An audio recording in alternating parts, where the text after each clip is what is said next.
Please আর মারবেন না আমাকে। আর আমি কি এমন করেছি যে আমাকে এভাবে মারছেন? তোকে আমার ছেলে হিসেবে পরিচয় দিতে লজ্জা হচ্ছে। কিন্তু আমাকে মারছেন কেন? আমার অপরাধটা কি বলেন? তুই তোর আম্মুর গায়ে হাত তুলেছিস কেন, আর সেটা কোন সাহসে? দেখুন, ইনি আমার আম্মু না। আর সবচেয়ে বড় কথা, ওনার গায়ে আমি হাত তুলতে যাব কেন?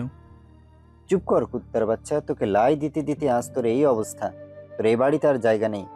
সকালে উঠে যাতে তোর এই পাপি মুখটা যাতে আমি আর না দেখি। এটা বলে আব্বু চলে গেল। এরকম মার রুচি খায়, কিন্তু আজকের মারটা পুরো ভিন্ন। অনেক মেরেছে আজকে। শরীর ফেটে রক্ত ঝরছে, ঠোঁট কেটে ফেলছে, শরীরটা খুব ব্যথা করছে। আরে আপনারা বুঝতেছেন না, তাই তো, যে একজন বাবা তার ছেলেকে এভাবে কেন মারলো? তাই তো আসেন আপনাদের ক্লিয়ার করে দেই। আসলে গড়ে সৎমা থাকলে যা হয় আর কি, কিন্তু সেটা সবার ক্ষেত্রে না। আমার জীবনটাও আরও সাধারণ 10টা মানুষের মতো ছিল।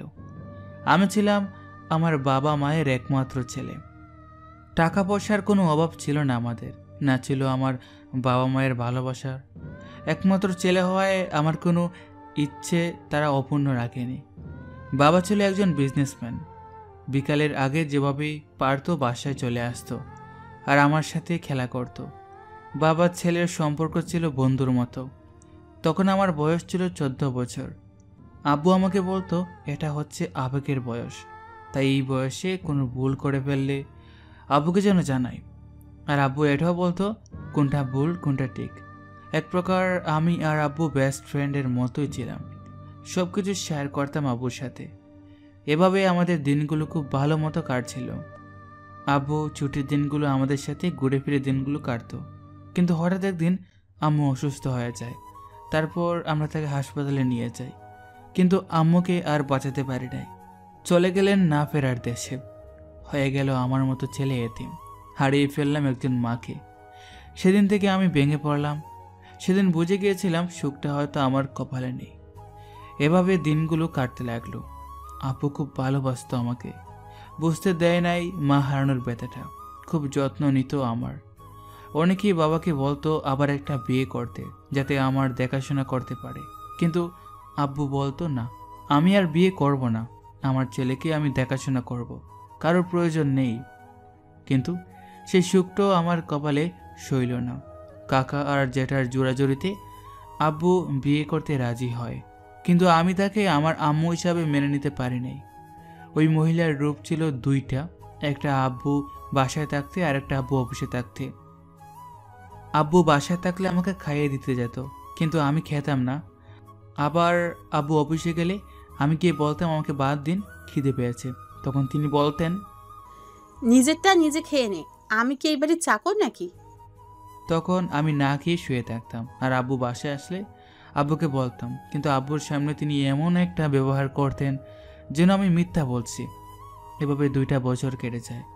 জন্ম নেয় সৎ মায়ের একটা মেয়ে, যার নাম রাখি মিম। সে যত বড় হতে থাকে, বাবা আমাকে তত অবহেলা করতে থাকে। জানি না কেন এই সৎমার মিথ্যা কথাগুলো বাবা কেন বিশ্বাস করে, আর আমার সাথে এরকম আচরণ করে কেন। এই বাড়িতে আমাকে ভালোবাসার পাত্র হচ্ছে একজন, আর সেটা হচ্ছে মিম। জানি সকালে এসে আমার এই অবস্থা দেখলে মিম কান্না করবে, কিন্তু সকাল পর্যন্ত তো আমি এখানে থাকবো না, কারণ আব্বু তো বলে দিয়েছে সে নাকি আর আমার মুখ দেখতে চায় না। থাকবো না আর এই বাড়িতে, চলে যাব কোন এক অজানা শহরে, যেখানে না থাকবে এই সৎমা আর না থাকবে এরকম বাবা।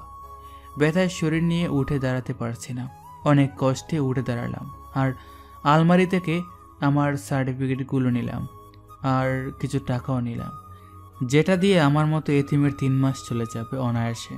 কিছু কাপড় চোপড় নিয়ে ব্যাগে ভরলাম, কিন্তু আমি যাব কোথায়? তেমন কিছুই তো চিনি না। তখন আবার মনে মনে ভাবলাম, যেখানে যাই না কেন সকালে তো আমাকে দেখতে না পেয়ে 2টা মানুষ খুশি হবে। তাদের আপদ চলে যাবে এই শহর ছেড়ে কোন এক অজানা শহরে। কাঁদবে হয়তো মিম, এই বাড়িতে ভালোবাসলে সেই আমাকে ভালোবাসে, কিন্তু তাকে আমার কাছে আসতে দেয় না এই সৎমা। আমার মতো নাকি পরে সেও খারাপ হয়ে যাবে। 2টা নাপা ট্যাবলেট খেলাম, জানি রাতে জ্বর আসবে, আর হাতের ফোনটা নিয়ে চুপি চুপি বেরিয়ে পড়লাম বাসা থেকে। জানি অনেক দূরে যেতে হবে, কারণ আমার বাবা বিজনেসম্যান, তার অনেক লোকের সাথে পরিচয়। যদি কেউ আমাকে দেখে ফেলে বা চিনে ফেলে, তাই যেতে হবে অনেক দূরে, যেখানে কেউ আমাকে খুঁজে পাবে না। তারপর হেঁটে হেঁটে বাস স্টেশনে চলে আসলাম, আর বাসে উঠে বসে আছি আর পিছনের রাস্তাগুলো দেখতে লাগলাম। কত আপন এই রাস্তাগুলো, কিন্তু আজ তাদেরকে ছেড়ে পাড়ি জমাতে হচ্ছে অন্য কোনো শহরের উদ্দেশ্যে, যেখানে চিনবে না কেউ আমাকে। মোবাইল থেকে সিমটা খুলে ভেঙে ফেললাম, যাতে কেউ আমার সাথে যোগাযোগ করতে না পারে। কিছু সময় পর বাস চলতে লাগলো তার আপন গতিতে, আর আস্তে আস্তে মিশিয়ে যেতে লাগলো। চিরচেনা রাস্তাগুলো হারিয়ে যেতে লাগলো। ছোট সময়ের ছুটোছুটির মাঠগুলো, এসব ছেড়ে যেতে ইচ্ছা করছে না, কিন্তু এখানে থেকেই বা কী করব? শুধু শুধু প্রতিদিন মার খেতে হবে। কিন্তু আমি যাচ্ছি কোথায়, আর বাসটাই বা কোথায় গিয়ে দাঁড়াবে? এসব আমি কিছুই জানি না। এখন রাতে 2টা বাজে। আজ খুব মায়ের কথা মনে পড়ছে। আম্মু বেঁচে থাকলে হয়তো আমার সাথে এরকমটা হতো না, সুখে থাকতাম আগের মতো। যাই হোক, এসব ভাবতে ভাবতে বাসের সিটে একটু হেলান দিলাম আর ঘুমিয়ে পড়লাম। সকালে বাসের হেল্পার ডাক দিচ্ছে, মামা, এই মামা উঠেন, আমরা এসে পড়েছি। কোথায় আসছি? মামা, ঢাকায় আসছি, নামেন। মামা, বাস কি আর সামনে যাবে না? কি বলেন মামা, ঢাকার পরে আর আমাদের বাদ যায় না। এখন আপনি চাইলে আপনাকে যেখান থেকে এনেছি সেখানে নিয়ে যেতে পারি। না, ঠিক আছে। তারপর বাস থেকে নেমে পড়লাম আর হাঁটতে লাগলাম। শহরের রাস্তা ধরে কত মানুষ এখানে দাঁড়িয়ে আছে বাসের জন্য। কেউ বা হাজারো মানুষের মাঝে এই বাসেই চেপে যাচ্ছে। কি অদ্ভুত এই শহর! কেউ কারো না, সবাই সবার দান্দা নিয়ে থাকে। আমি হাঁটতে লাগলাম। সরি, আমার নামটাই তো আপনাদের বলা হয়নি। আমার নাম হচ্ছে অনিম, আর এত সময়ে তো আমার পরিবার সম্বন্ধে সব জেনেছেন। তো আমি শহরের রাস্তায় হাঁটছি, কোথায় যাব আর কী বা করবো কিছু বুঝতে পারছি না, তাই একা একা শুধু হাঁটছি। খুব ক্ষুধা পেয়েছে, রাতেও খাওয়া হয়নি। এখন কোথা থেকে খাবো? তখন দেখলাম একটা ছেলে রাস্তার পাশে দাঁড়িয়ে আছে। বয়সে আমার থেকে ছোট হবে, আর নেশা পানি মনে হয়ে কিছু করে। তখন আমি তাকে ডাক দিলাম আর জানতে চাইলাম এখানে খাবারের হোটেল পাবো কোথায়। তখন ছেলেটি বলল, আপনি কি এই শহরে নতুন নাকি? নতুন। তাই জিজ্ঞেস করলাম। আচ্ছা, আসুন আমার সাথে। তখন ছেলেটা আমাকে একটা হোটেলের সামনে নিয়ে আসলো আর বলল, ভাই, এই যে হোটেল, এখন আমাকে 50 টাকা দেন। আমি একটু অবাক হলাম, কিন্তু টাকা কেন? বারে, আমার কাজ ফেলে যে আপনাকে এখানে নিয়ে আসলাম, সেটার কি হবে? তাড়াতাড়ি টাকাটা দেন। তখন আমি পকেট থেকে 50 টাকা বের করে দিলাম, আর ছেলেটা চলে গেল। আর আমি ভাবতে থাকি, শহরের মানুষগুলো কেমন, আর আমাদের এলাকার মানুষগুলি বা কীরকম। যাই হোক, হোটেল থেকে কিছু খেয়ে আবার হাঁটতে লাগলাম। এই হাঁটার শেষ কোথায় জানি না। এভাবে সারাদিন হাঁটাহাঁটির পর একটাও থাকার মতো জায়গা পেলাম না। এখন একটাই পথ, কোনো একটা হোটেলে থাকতে হবে। তাই একটা হোটেলে গেলাম আর একটা রুম নিলাম, আর রুমে গিয়ে ঘুমিয়ে পড়লাম, কারণ সারাদিন নিজের উপর দিয়ে অনেক ঝড় গেছে। এখন সবার প্রথমে আমাকে একটা বাসা খুঁজতে হবে, কারণ এই হোটেলে একদিনের ভাড়া 1500 টাকা, আর এভাবে চললে আমি পরে খাবার খেতেও পারবো না। এখন আমার বাসার দিকে অবস্থাটা একটু বলি। সকালে মিম আমার রুমে যায় আমাকে ডাকতে, কিন্তু গিয়ে দেখে আমার রুমে আমি নেই, আর রুমটা এলোমেলো। তখন মিম বলে, ভাইয়া কখনোই সিরিয়াস হবে না, এমন করলে তো পরে ভাবি থাকবে না। তখন সে আমার রুম গুছাতে থাকে। তখন আমার আলমারি খুলে দেখে আমার জামা কাপড় আলমারিতে নেই, একটা ব্যাগ ছিল সেটাও নেই। তখন সে আব্বুর কাছে যায় আর, আব্বু, অনিম ভাই তো তার রুমে নেই, আর আলমারিতে তার জামা কাপড়ও নেই। তখন আব্বু আমার রুমে আসে আর দেখে সত্যি আমি রুমে নেই, আমার রুমের জামা কাপড় নেই। তখন আব্বু আমার নাম্বারে কল দিল, কিন্তু আমার ফোন তো বন্ধ। পরে আব্বু মিম আর আম্মুর কাছে গেল আর বলল, এই মিমের আম্মু, অনিম তো নিজের রুমে নেই, কোথায় গেল ছেলেটা? দেখো কি কোনো মেয়ের পিছনে ঘুরছে, লুচ্চা একটা। তখন আব্বু বলল, এই তুই চুপ কর, তুই কাকে লুচ্ছা বলছিস? হ্যাঁ, তুই জানিস সে আমার রক্ত, আমার ছেলে। তুই ওকে লুচ্চা বলার সাহস পেলি কোথায়? আজ তোর কারণে আমার ছেলে বাড়ি থেকে চলে গেছে। যদি আমার ছেলের কিছু হয় তাহলে তোকে আমি দেখে নিব। তখন আব্বু কয়েক জায়গায় খোঁজ লাগায় আমাকে খোঁজার জন্য, আর এদিকে আমি সকালে ঘুম থেকে উঠে ফ্রেশ হয়ে আবার বেরিয়ে পড়লাম বাসা খোঁজার জন্য। রাস্তা দিয়ে হাঁটছি আর ভাবছি বাস্তবতা কতটা কঠিন। রাস্তার পাশে একটা লিফলেট দেখে দাঁড়িয়ে পড়লাম। ওখানে লেখা আছে রুম ভাড়া দেওয়া হবে, তারপর একটা মোবাইল নাম্বার দেওয়া। কিন্তু আমার ফোনে তো সিম নেই, তাই একটা দোকান থেকে একটা সিম নিলাম আর সেখানে কল দিলাম। তখন তিনি বললেন তার বাসায় যেতে, একটা ঠিকানা দিয়ে। কিন্তু আমি তো শহরের রাস্তাঘাট কিছুই চিনি না, কোথায় যাব? তখন লোককে জিজ্ঞেস করতে করতে সেই বাসায় পৌঁছালাম। বাসার নিচে গিয়ে ওই নাম্বারে আবার কল দিলাম। একটু পর একটা লোক বেরিয়ে আসলো, তাকে সালাম দিলাম। তখন সে আমাকে জিজ্ঞেস করলো আমার বউ বা ছেলে মেয়েরা কোথায়। কি বলেন আঙ্কেল, আমি তো এখনো বিয়েই করি নাই। আরে ধুর মিয়া, তাহলে আসলে কেন? জানো না ব্যাচেলর ভাড়া দেওয়া হয় না, তুমি আসতে পারো। তখন তিনি চলে গেলেন আর আমি বোকার মতো দাঁড়িয়ে রইলাম। এখন বুঝতে পারলাম শহরে ব্যাচেলারদের কতটা কষ্ট। তখন আবার মনের কষ্ট নিয়ে হাঁটতে লাগলাম। এখন আমার ঠিকানা কোথায়? কোথায় থাকবো আমি? হোটেলে থাকলে তো আমি আমার সাথে থাকার টাকা পয়সা সব শেষ হয়ে যাবে। তখন আমি খাবো কি? যেভাবেই হোক কারো হাতে পায়ে ধরে একটা রুম নিতে হবে থাকার জন্য। মনটা খারাপ হয়ে গেল। এখন একটা শার্ট কেনার দরকার, কারণ এখানে আমাকে কিছু একটা করতে হবে। কোনো একটা কোম্পানিতে জব নিতে হবে। আমার কাজের কিছুটা হলেও অভিজ্ঞতা আছে, কারণ আমার বাবার অফিসের কাজ মাঝে মাঝে আমাকেই করতে হতো। তাই একটা শপিং মলে গেলাম, হাঁটছি আর শার্ট দেখছি। হঠাৎ কিছু একটার সাথে ধাক্কা খেয়ে নিচে পড়ে গেলাম।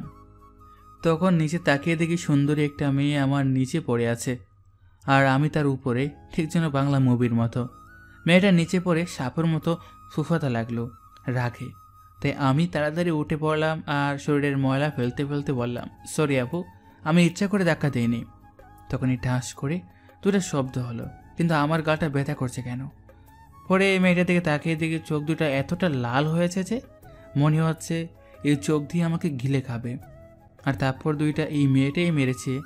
চড়কিয়ে চোখ দিয়ে পানি বের হয়ে গেল। এই প্রথম কোনো মেয়ের হাতে চড় খেলাম, তো আবার এই পাবলিক প্লেসে। কত মানুষ দাঁড়িয়ে দাঁড়িয়ে মজা নিচ্ছে, কেউ কেউ আবার ভিডিও করা শুরু করেছে। তখন মেয়েটা বলতে লাগলো, এই আমাকে দেখে কি তোর বাচ্চা মনে হয় নাকি? ফকিরের বাচ্চা কোথাকার, তোর জন্য আমার 10,000 টাকা দামের ড্রেসটা নোংরা হয়ে গেল। তোকে তো আমি কিছু বলছি না, শুধু নিচের দিকে তাকিয়ে আছি। মেয়েটা আমাকে ইচ্ছা মতো গালে দিয়ে চলে গেল আর আমি সেখানে চুপ করে দাঁড়িয়ে রইলাম। দেখে মনে হচ্ছে মেয়েটা বড় ঘরের মেয়ে এবং শিক্ষিত, কিন্তু এটাই কি শিক্ষার মর্যাদা? মানুষ চলার পথে একজন আরেকজনের সাথে ধাক্কা লাগবে, এটাই তো স্বাভাবিক, কিন্তু তার জন্য এরকম ব্যবহার করতে হবে?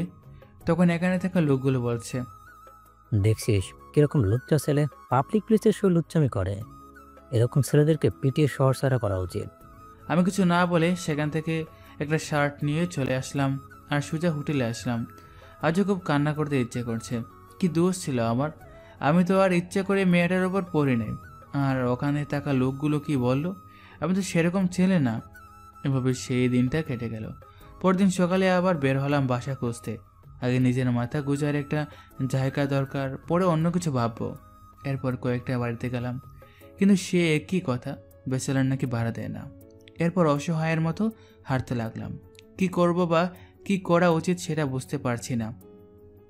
রাস্তার পাশ দিয়ে যাচ্ছে আর তখন একটা বয়স্ক লোক একটা বাসা গিয়ে দিয়ে বের হচ্ছে। এটা দেখে আমি ওনাকে গিয়ে সালাম দিলাম। আসসালামু আলাইকুম আঙ্কেল, কেমন আছেন? ওয়ালাইকুম সালাম, কিন্তু তোমাকে তো বাবা চিনলাম না। আসলে আঙ্কেল আমি বাসা খুঁজতেছি থাকবার জন্য, কিন্তু পাচ্ছি না। আপনার বাসা মনে হয়। একটা রুম কি ভাড়া দিবেন? দিব, কিন্তু তোমার পরিবারে কে কে আছে? আসলে আঙ্কেল আমার এই পৃথিবীতে কেউ নেই, আমি একা, তাই কেউ বাসা ভাড়া দিতে চায় না। আসলে এই ঢাকা শহরে ব্যাচেলারদের কেউ বাসা ভাড়া দিতে চায় না। তবে তোমাকে দেখে আমার ভালো লাগছে এবং মনে হচ্ছে তুমি কোনো ভদ্র ফ্যামিলি থেকে এসেছো এবং শিক্ষিত ছেলে মনে হচ্ছে। তবে আমি তোমাকে এই বাসায় একটা রুম দেব, কিন্তু 3 মাসের ভাড়া অগ্রিম দিতে হবে। আর কিছু নিয়ম আছে, সেটা পরে বলবো। আপনাকে যে কি বলে ধন্যবাদ দেব আমি বুঝতে পারছি না। আর আমি টাকা দিয়ে তারপর বাসায় উঠবো। আচ্ছা ঠিক আছে, কখন উঠবে বাসায়? আগামীকাল সকালে উঠবো আঙ্কেল। এখন আসি। তারপর মনের আনন্দে সেখান থেকে চলে আসলাম। এখন মনটা খুবই খুশি লাগছে, অন্তত থাকার জন্য হলেও একটা জায়গা হয়েছে। তাই মনের আনন্দে রাস্তায় হাঁটতে লাগলাম। এখন শুধু একটা কাজ করতে হবে, আর সেটা হচ্ছে একটা জব খুঁজতে হবে। আর সেটা হয়ে গেলে এই ঢাকা শহরে থাকতে আমার কোনো সমস্যা হবে না। এখন সকালে নাস্তা করতে হবে, তাই একটা হোটেলে গেলাম। এত ভালো বা বড় কোনো হোটেলে হয়তো খেতে পারবো না, কারণ এই টাকা পয়সা আমার কাছে নেই। এই প্রথম এরকম কোনো একটা হোটেলে খেতে হচ্ছে। আম্মু বেঁচে থাকলে হয়তো এরকমটা হতো না। একটা কথা, যাদের মা বাবা পৃথিবীতে বেঁচে নেই তারাই বোঝে বাবা হারানোর ব্যথাটা কতটা কষ্ট। বোঝা যায় পৃথিবীতে বাবা কতটা জুড়ে ছিল। আর যার মা নেই সে বোঝে মা হারানোর ব্যথা।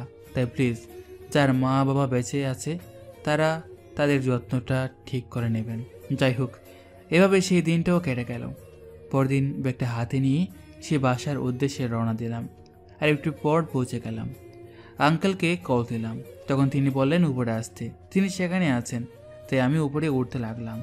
সিঁড়ি দিয়ে উপরে উঠতে যাব, হঠাৎ কারো আসার শব্দ পেলাম। মনে হচ্ছে দৌড়ে আসছে। সামনে তাকিয়ে দেখি একটা মেয়ে আমার একদম কাছাকাছি এসে পড়েছে। এখনই না সরলে হয়তো ধাক্কা লাগবে। আর তখনই মনে পড়ে গেল ওই দিনের শপিং মলের কথা। কি চটটাই না মারলো, সেটা মনে পড়তেই আমি সরে পড়লাম। আর মেয়েটা আমাকে দেখে দৌড়টা থামাতে না পেরেই পড়ে গেল। আর আমি বোকার মতো দাঁড়িয়ে আছি। হাসবো নাকি কাঁদবো নাকি মেয়েটাকে উঠাবো বুঝতে পারছি না। শহরের মেয়েগুলো তো একটু অন্যরকম হয়, যদি উঠাতে যাই যদি আবার চড় মারে। আর এদিকে মেয়েটা নিচে পড়ে গিয়ে কান্না করে দে, মনে হচ্ছে পায়ে ব্যথা পেয়েছে। আর আমার দিকে রাগে দৃষ্টিতে তাকিয়ে আছে। আর আমি বোকার মতো দাঁড়িয়ে আছি। তখন মেয়েটা একা একা উঠে দাঁড়ালো আর আমার গালে আবারও টাস করে দুইটা মারলো। আমি কি বলবো বুঝতে পারছি না। আসলে এতে আমার দোষটা কোথায়? ওই দিন একটা মেয়ের সাথে ধাক্কা খাওয়ার কারণে দুইটা খেতে হলো, আর এখানে তো ধাক্কা না খেয়েও দুইটা খেতে হলো। কি আজব এই শহরের মানুষগুলো। তখন মেয়েটা বলতে লাগলো, হাই, তুই কে রে? আর এখানেই বা কি করছিস? সরি আপু, আমি এই বাড়িতে নতুন ভাড়াটিয়া। আর আপনি কে? আপনিও কি এই বাড়ির ভাড়াটিয়া? এখন আমার তাড়া আছে তাই কিছু বললাম না, কিন্তু এর শাস্তি তোকে পেতেই হবে, আর পরে বুঝতে পারবে আমি কে। তখন মেয়েটার আগে গজগজ করতে করতে চলে গেল। আর আমি আঙ্কেলের দেওয়ার ঠিকানায় যেতে লাগলাম। দরজার সামনে গিয়ে কলিং বেল বাজালাম আর একটা মহিলা দরজা খুলে দিল। তখন আমি তাকে সালাম দিলাম আর রফিক আঙ্কেল কোথায় সেটা জানতে চাইলাম। তখন তিনি বললেন তিনি ভিতরে আছেন। তারপর ভিতরে গিয়ে দেখি আঙ্কেল সোফায় বসে আছে। আমাকে দেখে বলল, আরে আসো, বসো। তা রুমটা তো দেখানো হয় নাই, দেখবে না রুম? আঙ্কেল, রুম দেখার দরকার নেই, আমার যে কোনো রুম হলেই হবে। আর এই নেন আপনার 3 মাসের অগ্রিম ভাড়া, আর চাবিটা দেন। এই নাও চাবি, আর চলো রুমটা দেখিয়ে দেই। তারপর তিনি আমাকে আমার রুমে নিয়ে যেতে লাগলেন।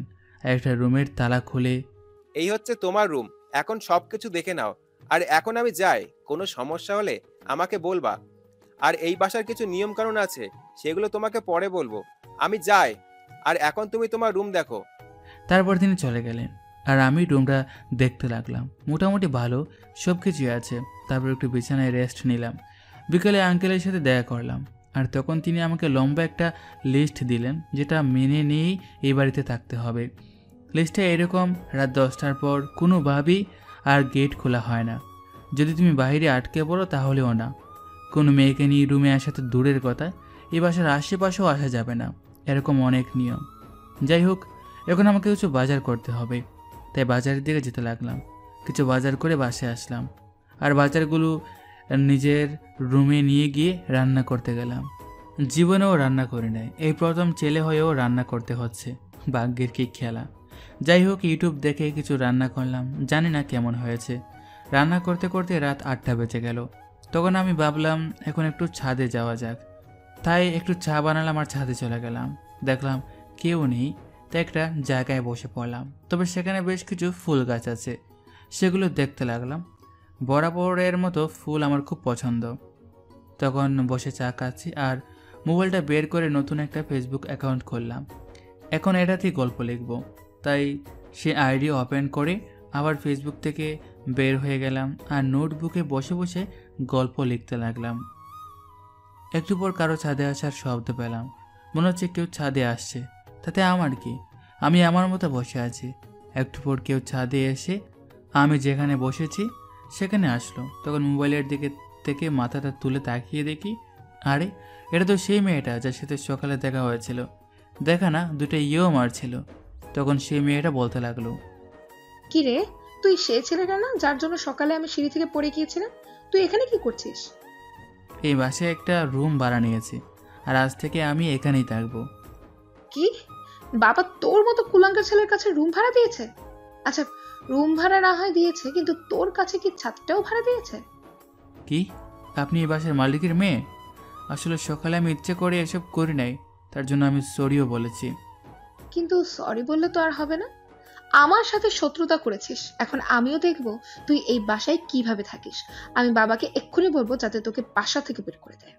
প্লিজ এরকম করবেন না, অনেক কষ্ট করে একটা বাসা জোগাড় করেছি। আসলে ঢাকা শহরে ব্যাচেলারদের বাসা পাওয়া অনেক কষ্ট, তাই প্লিজ এরকম করবেন না। আর আপনি যা বলবেন না এখন থেকে তাই করব। যা, তোকে মাফ করলাম, তবে এখন থেকে আমার আশেপাশে অথবা এই ছাদে আসবি না, তাহলে তোর এমন অবস্থা করব যেটা তুই ভাবতেই পারবি না। এখন যা এখান থেকে। তারপর সেখান থেকে চলে আসলাম আমি নিজের রুমে। আর পড়তে চাই না, এই মেয়েটার সামনে পড়লে হয়তো বাসা থেকে বের করে দেবে, তখন আবার বাসা পাবো কোথায়? তাই নিজের রুমে চলে আসলাম আর ঘুমিয়েও পড়লাম।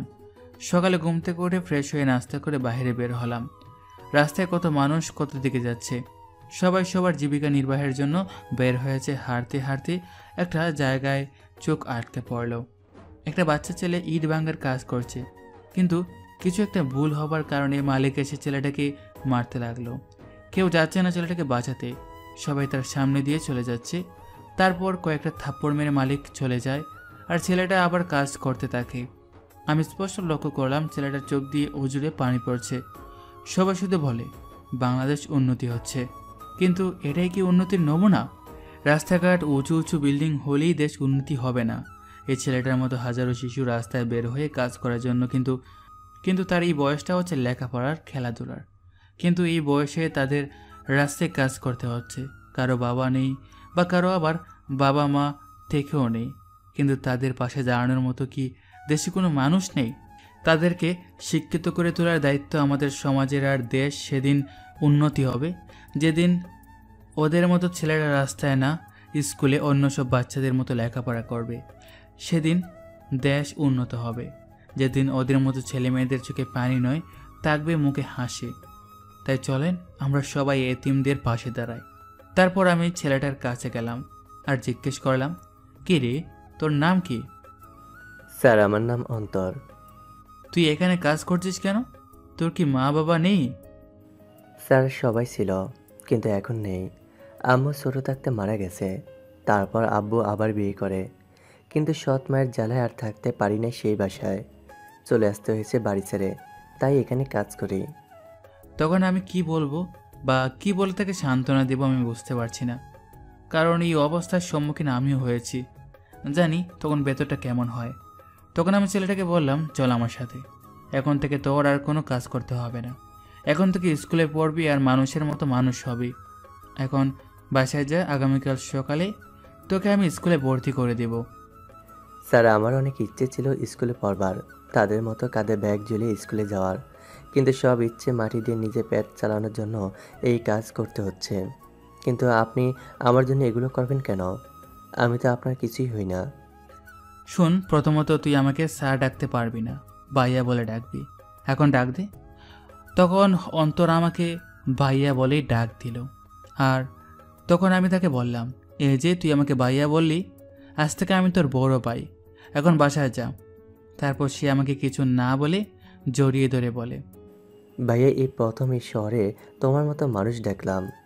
তখন অন্তর চলে যায় আর আমি আবার বাসার দিকে যেতে লাগলাম।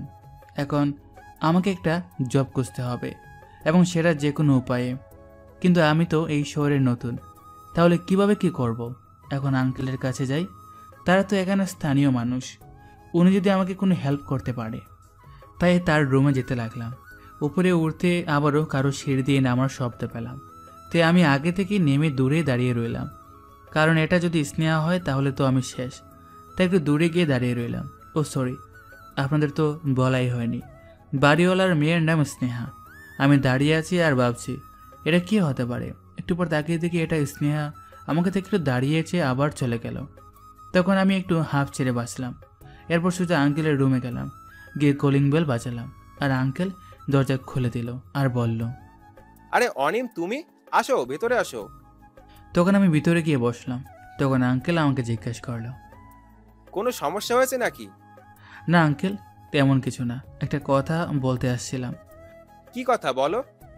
আসলে আঙ্কেল, আমি তো শহরে নতুন, তেমন কিছু চিনি না। আপনারা তো এখানকার স্থানীয় মানুষ। আসলে আমি একটা জব খুঁজতেছি, যদি আপনি একটু সাহায্য করতেন। না মানে আমার যোগ্যতা দিয়ে যদি হয় তাহলে আমি জবটা করব। আপনি শুধু এতটুকু করেন, কোন কোম্পানিতে লোক নেবে, আমি ইন্টারভিউ দিয়ে চাকরিটা করতে চাই। সব বুঝলাম। তুমি যখন আমার বিল্ডিং এ থাকো, তোমার জন্য এতটুকু করতেই পারি। আচ্ছা, আমি খোঁজ নিচ্ছি, পরে তোমাকে জানাবো। এরপর আঙ্কেলকে ধন্যবাদ দিয়ে চলে আসলাম। আঙ্কেল অনেকবার বলেছিল, কিন্তু আমি চলে এসেছি, কারণ ওনার যে মেয়ে, সে যদি এসে আমাকে দেখে ডিরেক্ট আমি তাদের রুমে, তাহলে তো আমাকে এই বাসায় আর থাকতে দিবে না। তাই তাড়াতাড়ি চলে আসলাম আমার রুমে। এখন আমাকে দুপুরে রান্না করতে হবে, কিন্তু কি করব আমি তো কিছুই পারি না। তাই মোবাইলটা বের করলাম আর ইউটিউব দেখে রান্না করতে শুরু করলাম। রান্না শেষ করে খাবার খেতে বসলাম আর নিজের খাবার নিজেই খেয়ে বললাম, বাহ অনিম বাহ, তুই তো সেই রকম রান্না করতে পারিস। তোকে তো রান্নার জন্য নোবেল দেওয়া দরকার। আসলে তরকারিতে লবণ কম হয়েছে, সাথে হলে তো তাই বললাম আর কি। এভাবে সেদিনটাও কেটে গেল। পরদিন সকালে রেডি হয়ে অন্তরকে নিয়ে স্কুলে গেলাম আর তাকে স্কুলে ভর্তি করে দিয়ে আসলাম। তারপর বাড়িতে আসলাম আর সোজা নিজের রুমে চলে গেলাম আর আঙ্কেলকে একটা কল দিলাম আর জানতে চাইলাম কি অবস্থা, মানে কোনো খোঁজ পেয়েছে কিনা। তারপর তিনি বললেন, আগামীকাল সকালে তোমার ইন্টারভিউ, সকালে রেডি থেকো। তারপর কলটা কেটে দিলাম। এখন আল্লাহ আল্লাহ করে চাকরিটা হয়ে গেলেই হয়। বিকালে অন্তরের সাথে দেখা করলাম আর তাকে কিছু টাকা পয়সা দিয়ে আসলাম যাতে সে চলতে পারে, আর বললাম আপাতত এগুলো রাখ, এগুলো শেষ হলে আমাকে জানাবি আর লেখাপড়া ভালো করে করবি, ঠিক আছে? জি ভাইয়া, তুমি দোয়া করো, আর একদিন তোমার মতো বড় হয়ে তোমার সব টাকা শোধ করে দেব। আরে বোকা, আগে বড় হ, আর আমার টাকা শোধ করতে হবে না, তুই বড় হ। তারপর তাকে বুঝিয়ে শুনিয়ে চলে আসলাম। বাসায় এসে রাতের জন্য রান্না করতে লাগলাম। হঠাৎ ফোনে একটা কল আসলো। ফোনটা রিসিভ করার মাত্র আওয়াজ থেকে, এই শোন, এত পরিচয় দিতে পারবো না, আমি স্নেহা, আর এখনই তুই বাজারে যাবি আর আমার জন্য এক প্যাক সিগারেট নিয়ে আসবি আর আমার রুমের সামনে রেখে দিয়ে আসবি। কিন্তু এই এত কথা বলিস কেন? যা বলেছি তা কর, আর না করলে তো মনেই আছে বাসা থেকে বের করে দেব। না না আপু, আমি এখনই যাচ্ছি। তারপর ফোন কেটে দিয়ে তাড়াতাড়ি বের হয়ে গেলাম বাজারের দিকে। এই মেয়েটা কেমন? আগে জানতাম ছেলেরা সিগারেট খায়, কিন্তু আজ তো দেখি মেয়েরাও খায়। তাহলে কি শহরের মেয়েগুলো এমনই হয়? যাই হোক, এসব ভাবতে ভাবতে একটা দোকানের সামনে চলে আসলাম আর দোকানদারকে বললাম, মামা এক প্যাকেট সিগারেট দেন তো। কি সিগারেট মামা? আমি তো জানি না কি সিগারেট খায় ওই মেয়েটা, তাই ওই নাম্বারে আবার কল দিলাম, কিন্তু কল রিসিভ হচ্ছে না। এখন কি করি আর কি সিগারেট নিয়ে যাই এই মেয়েটার জন্য? তখন আমি দোকানদারকে বললাম, মামা যে সিগারেট সবাই খায় বেশি, তাই এক প্যাকেট দেন। তখন তিনি এক প্যাকেট সিগারেট হাতে দিলেন। হাতে নিয়ে দেখি স্টার সিগারেট। এই প্রথম আমার হাতে সিগারেট নিলাম, কখনো নেওয়া হয় নাই, তাই কেমন যেন একটা ফিল হচ্ছে। তারপর তাড়াতাড়ি করে স্নেহার দরজার সামনে সিগারেটের প্যাকেট রেখে বলে আসলাম, আপু আপনার জিনিস নিয়ে এসেছি। ভিতর থেকে কোনো সারা শব্দ আসছে না, তাই আমি সিগারেট ওখানে রেখে নিজের রুমে চলে আসলাম আর আবার রান্নার কাছে মনোযোগ দিলাম। একটু পর আবার ফোনটা বাজলো।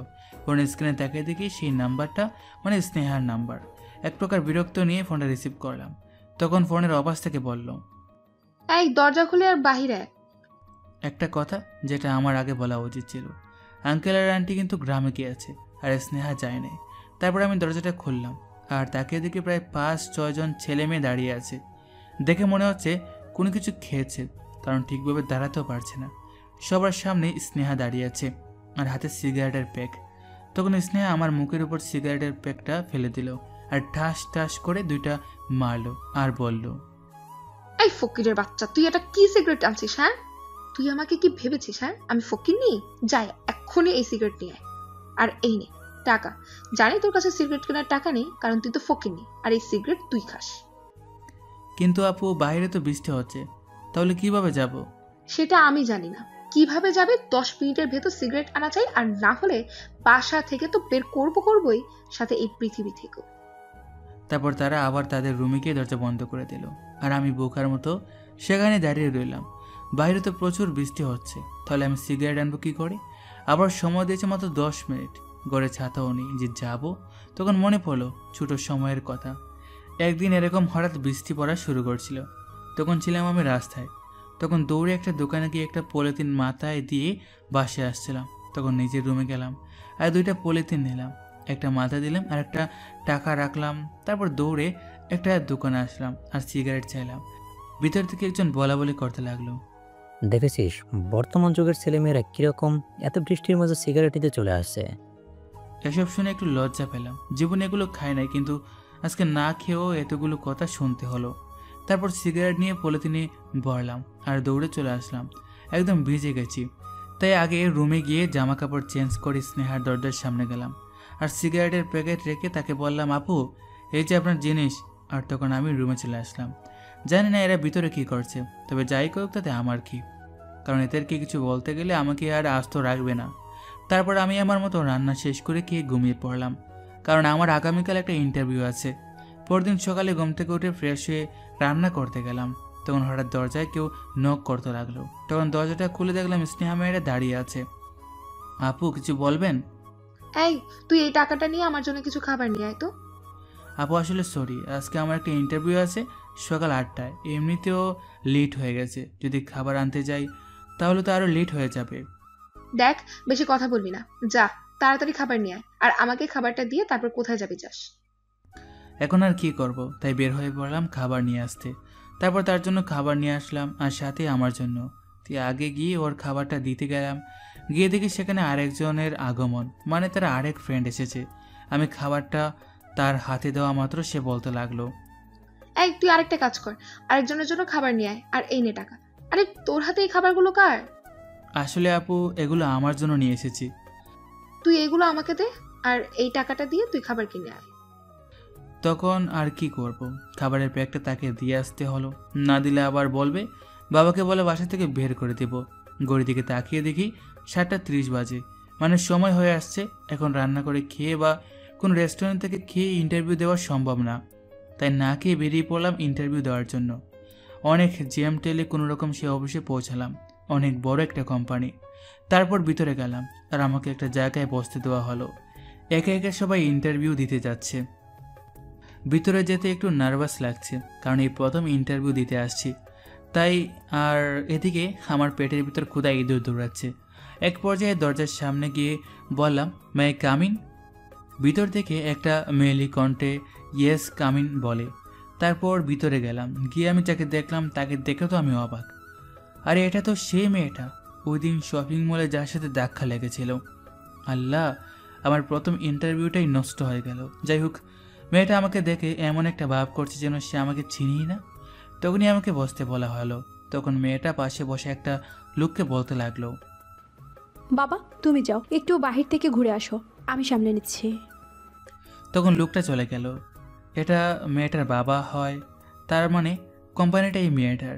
যাই হোক, তখন সেই মেয়েটা আমাকে প্রশ্ন করলো, চাকরিটা কেন করতে চান? আসলে আমি ঢাকা শহরে একা, বলতে গেলে আমার কেউ নেই। এখন যদি চাকরিটা না করি তাহলে না খেয়ে থাকতে হবে। তখন মেয়েটা মনে মনে ভাবতে লাগলো, এটাই সবচেয়ে মুখ্যম সুযোগ প্রতিশোধ নেওয়ার। আচ্ছা শোনো, আমি তোমাকে চাকরিটা দিব, কিন্তু এতে আমার কিছু শর্ত আছে, সেগুলো মেনে চলতে হবে। আজ থেকে তুই আমার বিয়ে, আমার সাথে সব সময় থাকবি। আমি যেখানে যাই না কেন সব সময় সব জায়গায় তোকে থাকতে হবে। কি পারবি না? ইয়ার কি এমন কঠিন কাজ আমি পারবো না?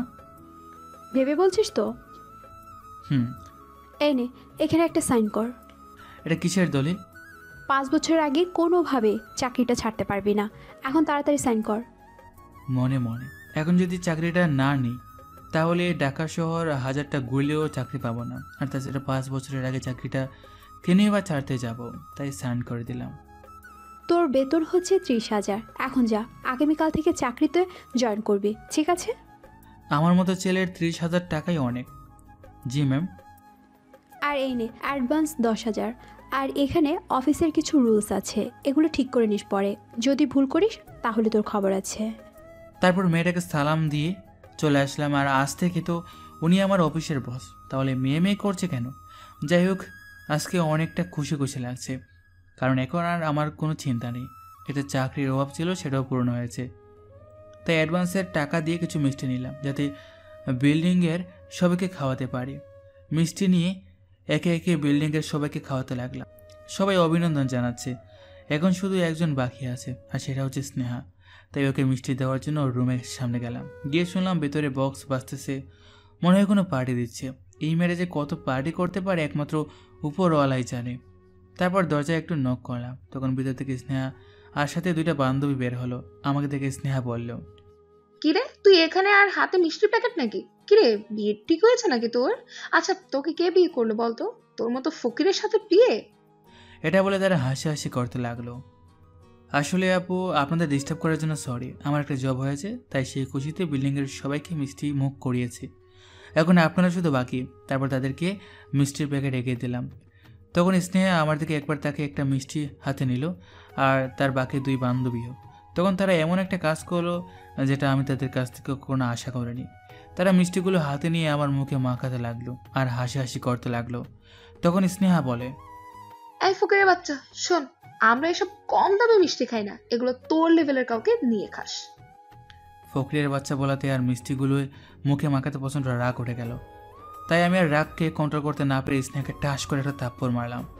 আর স্নেহা থাপ্পড়টা খেয়ে বোকার মতো দাঁড়িয়ে আছে। সেও তো আমার কাছ থেকে এরকমটা আশা করে নাই। আমি আর কিছু না বলে নিজের রুমে চলে আসলাম। আজ মনটা খুশি ছিল, কিন্তু এই অহংকারী মেয়েটার জন্য সব কিছু মাটি হয়ে গেল। আর এদিকে স্নেহা তো রাগে ফায়ার হয়ে আছে। অনিমের মতো ছেলে তার গায়ে হাত তুললো, তাকে তো সে দেখে নেবে। রাগে একদম ফায়ার হয়ে গেছে, রাগে গজগজ করতে করতে নিজের রুমে চলে গেল। আর আমি নিজের রুমে এসে বড় করে 2টা শ্বাস ছিলাম, যাতে রাগটা কমে যায়। একটু পর রাগ কিছুটা কমেছে। তখন ভাবতে লাগলাম, এটা আমি কি করেছি? এখন যদি তার আব্বুর কাছে আমার নামে বিচার দেয়, পরে তো আমাকে বাসা থেকে বের করে দেবে। আমাকে তার কাছে গিয়ে ক্ষমা চাইতে হবে। এখন যাব নাকি আরও পরে যাব?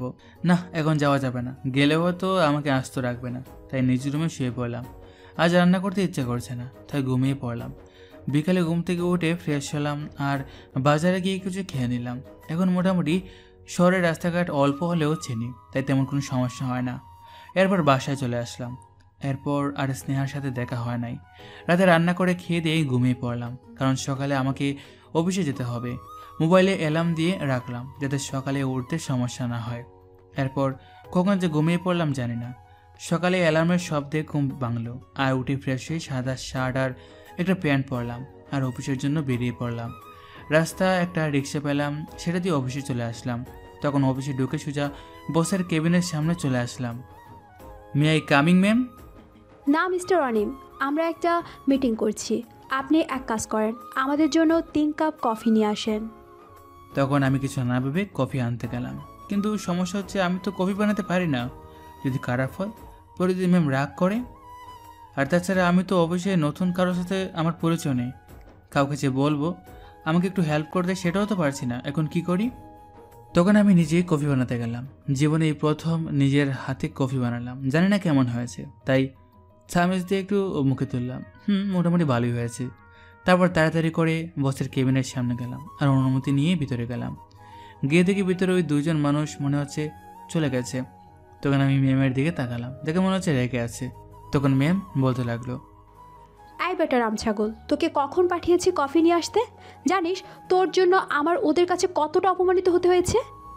সরি ম্যাম, আসলে আমি তো এখানে নতুন, কাউকে চিনি না, আর কোথায় গিয়ে সেটাও জানি না। হয়েছে হয়েছে, আর বলতে হবে না। তোদের মতো ছেলেকে আমার খুব ভালো করে চেনা আছে। আর কফি দে। তখনই আমি ম্যামের দিকে কফির মুখটা এগিয়ে দিলাম। একটা কথা, ম্যাম কিন্তু হেব্বি সুন্দর। কত সুন্দর করে কফির কাপে ঠোঁট লাগালো। আর ম্যামের নামটাও কিন্তু হেব্বি সুন্দর, রিয়া নাম ম্যামের। যাই হোক, ম্যাম কফির কাপে চুমু দিয়ে একবার আমার দিকে তাকালো, আরেকবার কফির দিকে। এর দিকে আমি ম্যামকে বললাম, ম্যাম কোনো সমস্যা? কফি কি খারাপ হয়েছে?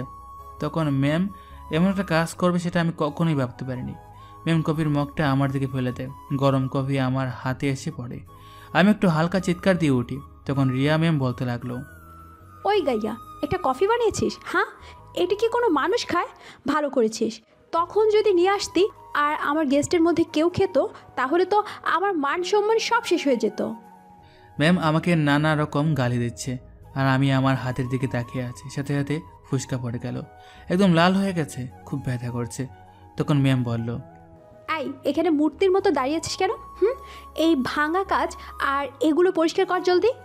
তখন আমি মনে মনে ভাবতে লাগলাম, অবশ্যই তো আয়া বুয়া সব কিছু আছে, এই কাজগুলো তো তাদের, কিন্তু ম্যাম আমাকে দিয়ে কেন এগুলো করাচ্ছে?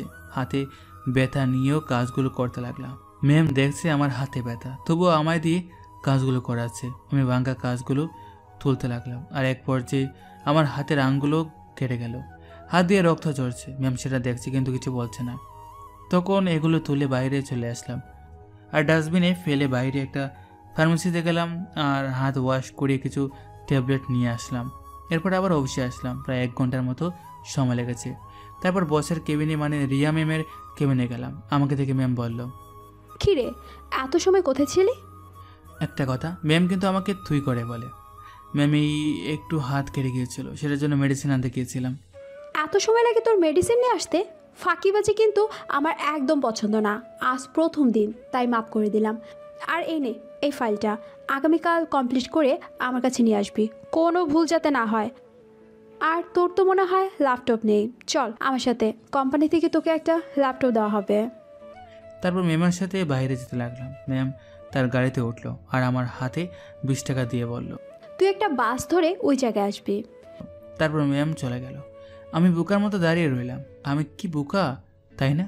শুধু শুধু ম্যামের গাড়ির দিকে যেতে লাগলাম, আর আমি বুঝতেই পারি নাই ম্যাম এরকমটা করবে। যাই হোক, এখন বাসের জন্য দাঁড়িয়ে আছি। একটু পর বাস আসলো আর বাসে উঠলাম। শালার একটু পর পর বাসা দাঁড়িয়ে পড়ে।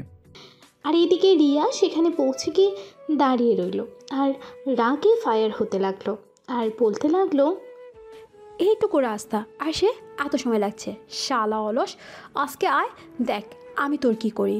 আর এদিকে অনেক জ্যাম ঠেলে কোনো রকম আমি সেখানে পৌঁছালাম আর ভাবতে লাগলাম, অনিম তুই আজকে শেষই, তোকে আজকে কাবাব বানিয়ে ফেলবে। তাই তাড়াতাড়ি সেখানে গিয়ে ম্যামকে কল দিলাম আর আমাকে সে উপরে যেতে বললো। আমি উপরে গেলাম, দেখলাম ম্যাম দাঁড়িয়ে আছে। আমি তার কাছে যেতেই আমাকে বলতে লাগলো, কিরে এইটুকু রাস্তার জন্য তুই এত সময় নিয়েছিস? এত সময় তুই কি করেছিস? সরি ম্যাম, আসলে রাস্তায় বাস পাচ্ছিলাম না, যাও একটা পেয়েছি, সে জায়গায় জায়গায় ব্রেক মারি, আর সাথে তো জ্যাম আছে। তখন ম্যাম যেটা করলো সেটা দেখে আমি নিজেও অবাক এবং আশেপাশের মানুষগুলোও। ম্যাম ঠাস ঠাস করে মারলো। আরে মারলোটা কাকে? কিন্তু ব্যথা তো আমার গালেই করছে। ওই বেটার আমসাগোল, তুই এত ফাঁকিবাজ কেন? হ্যাঁ, তোকে কি আমি ফ্রিতে এখানে রেখেছি, নাকি তোর এই ফাটা চেহারা দেখার জন্য রেখেছি? আমি কিছু বলছি না। আশেপাশের লোকগুলো কীভাবে দেখছে আর মজা নিচ্ছে, মনটা চাইতেছে এক একটাকে কাবাব মে হাড্ডি বানিয়ে ফেলি। যাই হোক, তখন ম্যাম সামনের দিকে যেতে লাগলো আর আমিও ম্যামের পেছনে পেছনে যেতে লাগলাম। তখন একটা লোক পেছন থেকে বলল, দেখলি স্বপন, এখনকার ছেলেদের কি অবস্থা, বউয়ের হাতে কিভাবে চর খেলো। ঠিক বলছো ভাই, আমাদের সময় মেয়েরা ঠিক মতো আমাদের সামনে কথাই বলতে পারছে না, এই দেখো কি চটটাই না খেয়ে। তখন আমার মাথায় রাগ উঠে গেল, তাই আমি তাদের দিকে যেতে লাগলাম। তখন পিছন থেকে ম্যাম আমাকে ডাক দিল আর বলল, এই ওদিকে যাচ্ছিস কেন? হিরোগিরি দেখাতে হবে না, আমার হাতে সময় নেই, তাই তাড়াতাড়ি চল। তারপর আবার ম্যামের সাথে যেতে লাগলাম। তারপর ম্যাম একটা ল্যাপটপ নিল আর বাইরে চলে আসলো। আমার হাতে ল্যাপটপ দিয়ে বলল, এই নে, আমাদের কোম্পানি থেকে এটা দিলাম, আর তুই কি ল্যাপটপ চালাতে পারিস? তখন আমি মুস্কি একটা হাসি দিয়ে, পারি ম্যাম।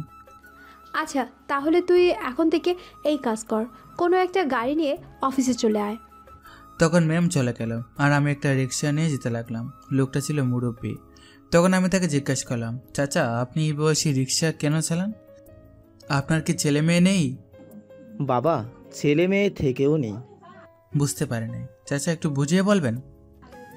আসলে বাবা, আমার দুইটো ছেলে, দুইটারই লেখাপড়া করাইছি এই রিক্সা চালাইয়া। তারপর তারা সরকারি চাকরি পেল আর ঢাকা শহরে চলে আসলো, আর ঢাকা আয়া মাইয়া সাহেবকে বিয়া করলো আর একটা ফ্লাইটও কিনলো। প্রথমে কিছুদিন বড় পোলার লগে থাকছি, পরে বৌমা নাকি রাগারাগি করে আমরা নাকি বাড়ি ঘর নোংরা করে ফেলি, তাই ছেলে আমাকেও একটা রুম ভাড়া নিয়ে দেয়। আর ছোট ছেলের কাছেও থেকেছি, সেই একই সমস্যা, তাই এখন আর তাদের দয়াই থাকি না। আবার একটা রিক্সা নিয়ে শহরেই রিক্সা চালাই। এসব বলে লোকটা পেছনে তাকালো। আমি স্পষ্ট দেখতে পেলাম লোকটার চোখে পানি।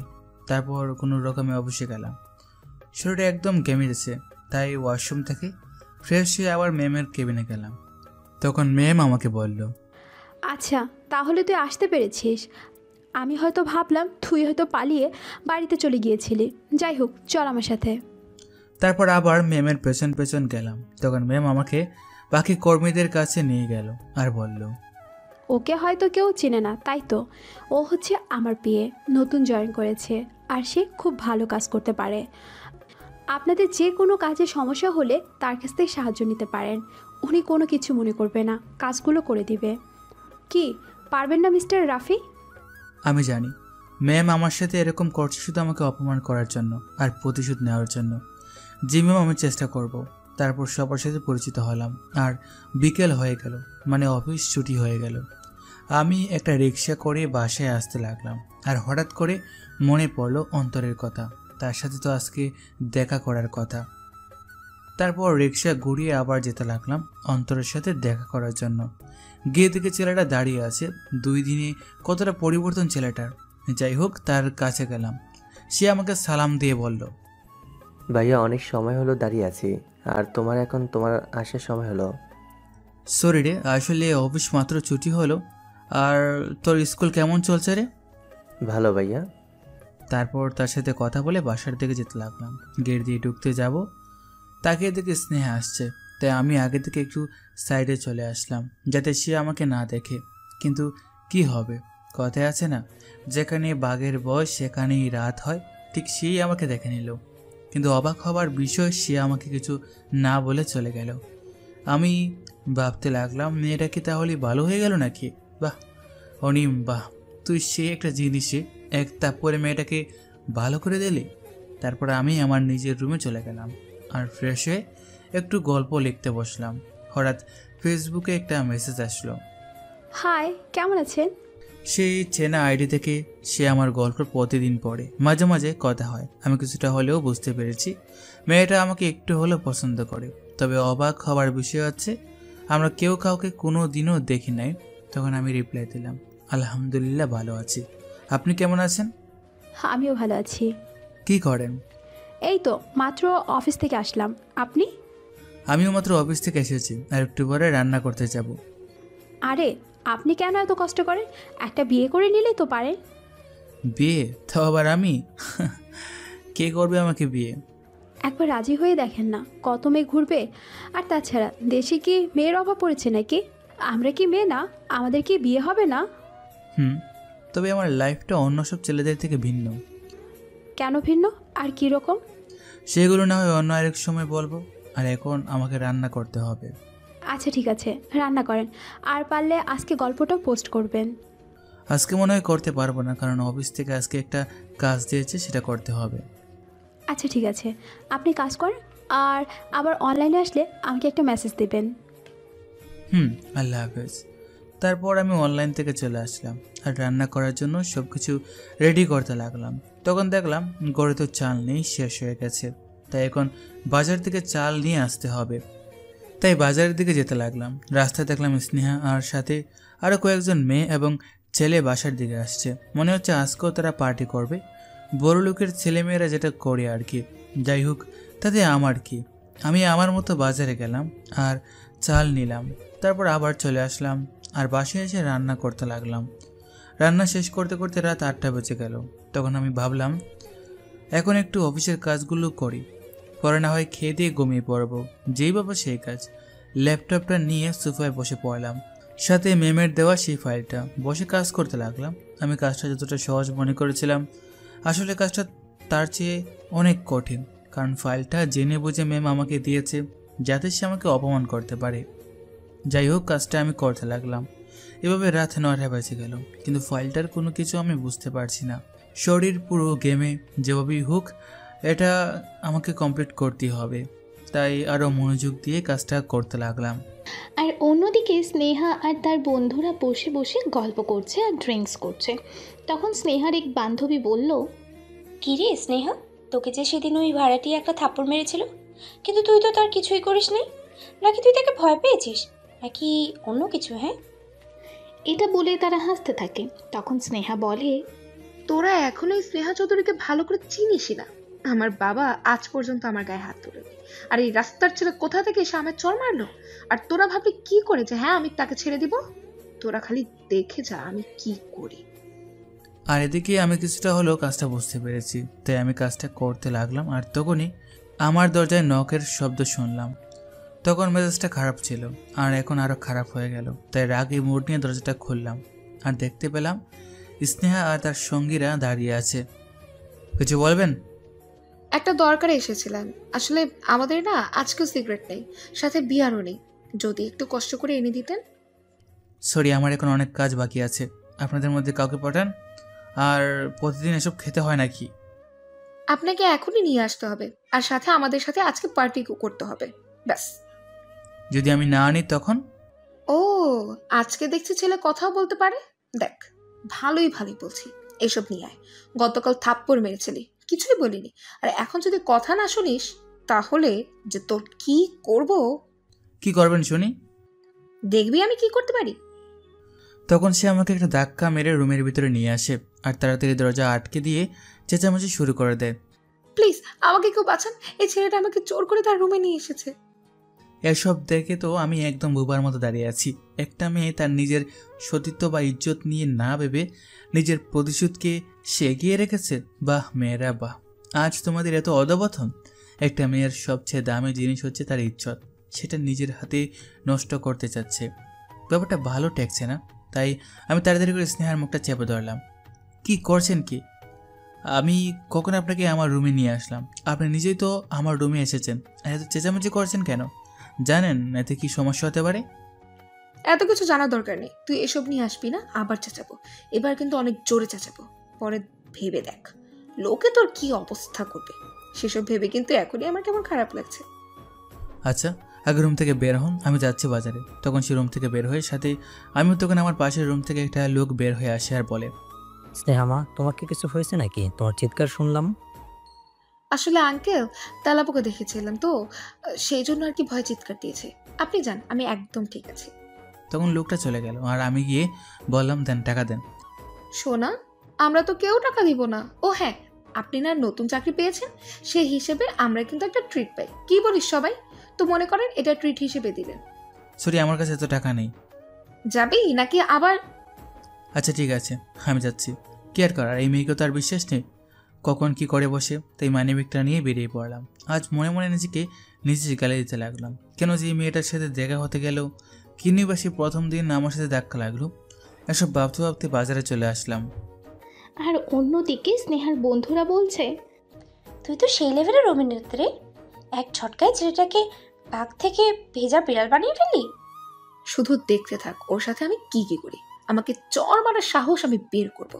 আমাকে চেনে নাও। আমি সিগারেট আর বিয়ারের বোতল নিয়ে বাড়ির পথে যেতে লাগলাম। শহরে এসবের জন্য বেশি খুঁজতে হয় না, খুব সহজেই পাওয়া যায়। কতগুলো টাকা শেষ হয়ে গেল। যাক, তাড়াতাড়ি বাসায় চলে আসলাম আর স্নেহার রুমের সামনে চলে আসলাম। দরজা নক করতেই ভেতর থেকে বলল, মিস্টার অনিম সাহেব, আসেন, ভেতরে আসেন। আপনার জন্যই সবাই বসে আছি। কখন আপনি আসবেন? দরজা খোলা আছে, চলে আসেন। তখন আমি ভিতরে গেলাম, দেখলাম সবাই বসে আছে। আমি কি স্নেহার হাতে এগুলো দিলাম। সে খুলে দেখলো আর বলল, বাহ, আজকে তো সব ঠিকঠাক এনেছেন। এখন এখানে বসেন, আর এই নেন খান। সরি, আমি এগুলো খাই না, আর আমার অফিসের কিছু ইম্পর্টেন্ট কাজ আছে, সেগুলো করতে হবে। আরে যাচ্ছেন কোথায়? আমার হাত ধরে টান দিয়ে তার বুকের উপর নিয়ে ফেললো। আমি তাড়াতাড়ি সেখান থেকে উঠে পড়লাম। তখন স্নেহা বলল, বাইরে লজ্জা পেলেন নাকি? কি লজ্জাবতী ছেলে রে বাবা। আচ্ছা, আপনি যে ট্রিট দিচ্ছেন, এখন আপনি যদি না খান বা না থাকেন তাহলে কি বিষয়টা জমে বলেন তো? তখন সে আমার কানের কাছে এসে বলে, এখানে থাকবেন নাকি আবার ডাকাডাকি করব? তখন আমি আর কিছু না বলে সেখানে বসে পড়লাম। তখন স্নেহা একটা সিগারেট জ্বালিয়ে আমার হাতে দিল আর টান দিতে বলল। আমি না চাইলেও টান দিতে হলো। খুব কাশি আসছে আর অস্থিরতা কাজ করছে। আর অন্যদিকে তারা তো একের পর একটা খেয়ে যাচ্ছে। কয়েকটা কথা বলবো, প্লিজ সবাই মন দিয়ে পড়বেন। কি মজা বা কি লাভ এই সিগারেটের দোয়া খেয়ে। দোয়ার সাথে সাথে 10-20 টাকা উড়িয়ে দেন, কিন্তু এই 10 টাকা যদি রাস্তার কোনো এতিম বা অসহায় লোকটাকে দেন, তখন তার মুখের দিকে একবার তাকিয়ে দেখবেন কতটা হাসি তখন তার মুখে। মনে হয় পৃথিবীর সবচাইতে বড় জিনিসটা সব পেয়েছে। এই টাকাটা হয়তো আপনি দুয়ার সাথে উড়াতেন, কিন্তু সে সেই টাকা দিয়ে একবেলা খাবার খাবে, খেতে পারবে রাস্তার পাশের ঠং দোকানের বন রুটি, যেটা তার একবেলার খাবার হবে। তখন তার মুখের হাসিটা দেখলে আপনার মনে হবে পৃথিবীর সবচাইতে সুখী মানুষটা হয়তো আপনি। আপনি হয়তো দোয়ার সাথে সাথে টাকাগুলো উড়াচ্ছেন, কিন্তু সেই টাকাটা যদি কোনো অসুস্থ ব্যক্তিকে দান করেন তাহলে সে তার চিকিৎসা করে জীবনটা বাঁচাতে পারবে। কি হবে এই দোয়া খেয়ে? নিজের ক্ষতি ছাড়া কোনো উপকার আসবে না। তাই আসেন এসব ছাইপাশ না খেয়ে সেই টাকাগুলো কোনো এতিম গরিবদের সাহায্য করি। দেখি না সেই লোকগুলোর মুখের হাসি। না আপনারা কান, আমি এখানে বসছি। তখন আমি সেখানে বসে থাকি। একটু পরে স্নেহা হাতে বিয়ারের বোতল এনে জোর করে আমাকে খাওয়াই দিল, আর বোতলটা আমার হাতে দিয়ে বলল পুরোটা খেতে, না হলে সে আবার এরকম করবে। তখন আমি হাতে বোতলটা নিয়ে বসে পড়লাম। খাচ্ছি না, তবুও দেখানোর জন্য শুধু মুখে লাগাচ্ছে। আর এদিকে স্নেহা আমার কাছ থেকে গিয়ে ওদের সবার মাঝে বসে, আর তার পাশে থাকা এক বন্ধু তার দুর্বলতার সুযোগ নিয়ে তার আপত্তিকর জায়গায় হাত দিচ্ছে। আর স্নেহা তো নেশায় একদম ডুবে আছে। এখন আমার কি করা উচিত বুঝতে পারছি না। এখন কি এই মেয়েটাকে এখানে একা রেখে আমি চলে যাব? না না, এটা করতে পারিস না তুই অনিম। যদি মেয়েটার কিছু একটা হয়ে যায় তখন? এখন ছেলেটা আরও বেশি করছে, সেটা তার বান্ধবীরা দেখছে কিন্তু কিছু বলছে না। হয়তো সবাই প্ল্যান করে এসেছে। তখন আমি আর চুপ করে থাকতে পারলাম না। উঠে গিয়ে ছেলেটার কলার ধরে ধার করালাম আর বললাম, শালা, মেয়েদেরকে সম্মান করতে শিখ। মেয়েটার দুর্বলতার সুযোগ নিয়ে তুই ওর ক্ষতি করতে যাচ্ছিস। তখন ছেলেটা দুই গালে ঠাস ঠাস করে চড়াতে লাগলাম। এটা থেকে স্নেহার বান্ধবীরা ভয় পেয়ে যায়, আর স্নেহা উঠে যায় আর জিজ্ঞেস করি কি হয়েছে। তখন তার বান্ধবীরা যেটা বললো সেটা শুনে তো আমি অবাক। মেয়েরা এত সুন্দর করে মিথ্যা বলতে পারে? তাদেরকে না দেখলে হয়তো জানতে পারতাম না। স্নেহার এক বান্ধবী বলল, তুই যখন নেশা করে শুয়েছিলি তখন এই ছেলেটা, মানে তোদের ভাড়াটিয়া, নেশা করে এখান থেকে উঠে তোর কাছে গিয়ে বসে আর নেশায় চুর হয়ে তোর আপত্তিকর জায়গায় হাত দিতে থাকে, আর সোহান বাধা দিতে চেয়েছে বলে তাকে মারতে থাকে। এগুলো শুনে তো আমি একদম অবাক। কি বলছে এই মেয়েগুলো? আমি তো একদম নেশা করে নেই। তখন আমি স্নেহাকে বলতে লাগলাম, বিশ্বাস করো স্নেহা, আমি এরকম কিছু করে নাই। তোমার দুর্বলতার সুযোগ নিতে চেয়েছিল এই ছেলেটা, তাই আমি তাকে মেরেছি। ওরা মিথ্যা বলছে। ওরা মিথ্যে বলছে তাই না? শোন, ওদের আমি 5 বছর ধরে চিনি, ওরা আমাকে মিথ্যে বলবে তাই না? আর তুই আমাকে নাম ধরে ডেকেছিস কেন? তোকে তো আমি। তখন সে আমাকে মারতে লাগে। সাথে সেই ছেলেটাও আজ এটা বুঝে গেছি, কারো উপকার করতে নেই, করলে হয়তো তার প্রতিদান এরকম হয়। তার আমাকে ইচ্ছা মতো মারলো। তখন আমি একটা কথা বলেছিলাম, শুনেন মিস স্নেহা, আজ আপনি এই মেয়েদের কথা শুনে আমাকে মেরেছেন। একদিন দেখবেন এরাই আপনার বড় ক্ষতি করেছে। আর এরা বলেছিল না আমি নেশা করেছি? এই দেখেন আমার বোতল, একটু খাইনি আমি। আর আমাকে যে মিথ্যা একটু অপবাদ দিলেন সেটা হয়তো একদিন আপনি বুঝবেন। এটা বলে আমি চলে আসতে লাগলাম। খুব ব্যথা করছে শরীরে। রুমে গিয়ে সেই ফাইলটা নিয়ে আবার বসলাম। মেজাজটা একদম ভালো না। পাঠক পাঠিকারা আপনারাই বলেন, কারো উপকার করে কি পাপ? আর সেটা যদি হয় তাহলে মানুষ মানুষের উপকার করে কেন? কেন একজনের উপকার করতে গিয়ে আজ মিথ্যা অপবাদের শিকার হতে হলো? হায় রে মানুষ। ল্যাপটপে কাজ করছি, ফাইলটা কমপ্লিট করতে আরও অনেক সময় লাগবে। হঠাৎ মেসেঞ্জার থেকে একটা মেসেজ আসলো। চেয়ে দেখি সে মেয়েটা কি করছে জিজ্ঞেস করলো। তেমন কিছু না, একটু কাজ করছে আর শরীরটা খুব ব্যথা করছে। ও আচ্ছা, আপনি এরকম কেন? আমি আপনার সাথে কথা বলতে চাই, কিন্তু আপনি কেন বলতে চান না? আর আপনি এরকম গম্ভীর টাইপ কেন? নাকি লেখকরা এরকম? না, আসলে আমারও আপনার সাথে কথা বলতে ভালো লাগে, কিন্তু মেসেজ দিই না, কারণ যদি আপনি মাইন্ড করেন বা রাগ করেন। আর সব লেখকরা এরকম না, শুধু এরকম একটু চুপচাপ থাকতে পছন্দ করি। ও সমস্যা নাই, এটা না হয় পরে ঠিক করে নেব। মানে? আরে কিচ্ছু হবে না, এখন মন দিয়ে কাজ করেন। আমি শুয়ে পড়ি, আর আগামীকাল কিন্তু গল্প পোস্ট করবেন। হয়তো রাতে করতে পারি, কারণ সারাদিন অফিসে থাকবো, লেখার সময় পাবো না। বসের কাছ থেকে সময় নিয়ে তারপর লিখবেন। আচ্ছা আপনি এখন ঘুমান। তারপর আমি অনলাইন থেকে চলে আসলাম আর কাজে মনোযোগ দিলাম। কোনো রকমের কাজটা শেষ করলাম। তখন রাত 2:45 বাজে। শেষ করে ঘুমিয়ে পড়লাম। এত রাতে ঘুমানোর কারণে ঘুম থেকে উঠতে একটু লেট হয়ে গেল। তারপর তাড়াতাড়ি ফ্রেশ হয়ে একটা রেস্টুরেন্ট থেকে নাস্তা করে অফিসে চলে আসলাম। অফিসে ঢুকে ঘড়ি থেকে তাকিয়ে দেখলাম 20 মিনিট লেট। আল্লাহ, আজকে তো আমি শেষ। এই মেয়ে যে গুন্ডি, এখন কি বলবো? তাড়াতাড়ি ম্যামের কেবিনে গেলাম আর বললাম, আসতে পারি ম্যাম? ম্যাম আমার দিকে তাকিয়ে বলল, তখন আমি ভিতরে গিয়ে একটা চেয়ারে বসে পড়লাম। তখন ম্যাম বলল, এই, আপনাকে কি আমি বসতে বলেছি? না ম্যাম। তাহলে বসলেন যে? Sorry ma'am. তারপর দাঁড়িয়ে রইলাম। তখন ম্যাম আমার দিকে তাকালো আর বলল, এই, আপনার গালে এসব কিসের দাগ? নাকি ইফটিজিং করতে গিয়ে গণধোলাই খেয়েছেন? কোথায় দাগ? ও, মনে হয়েছে।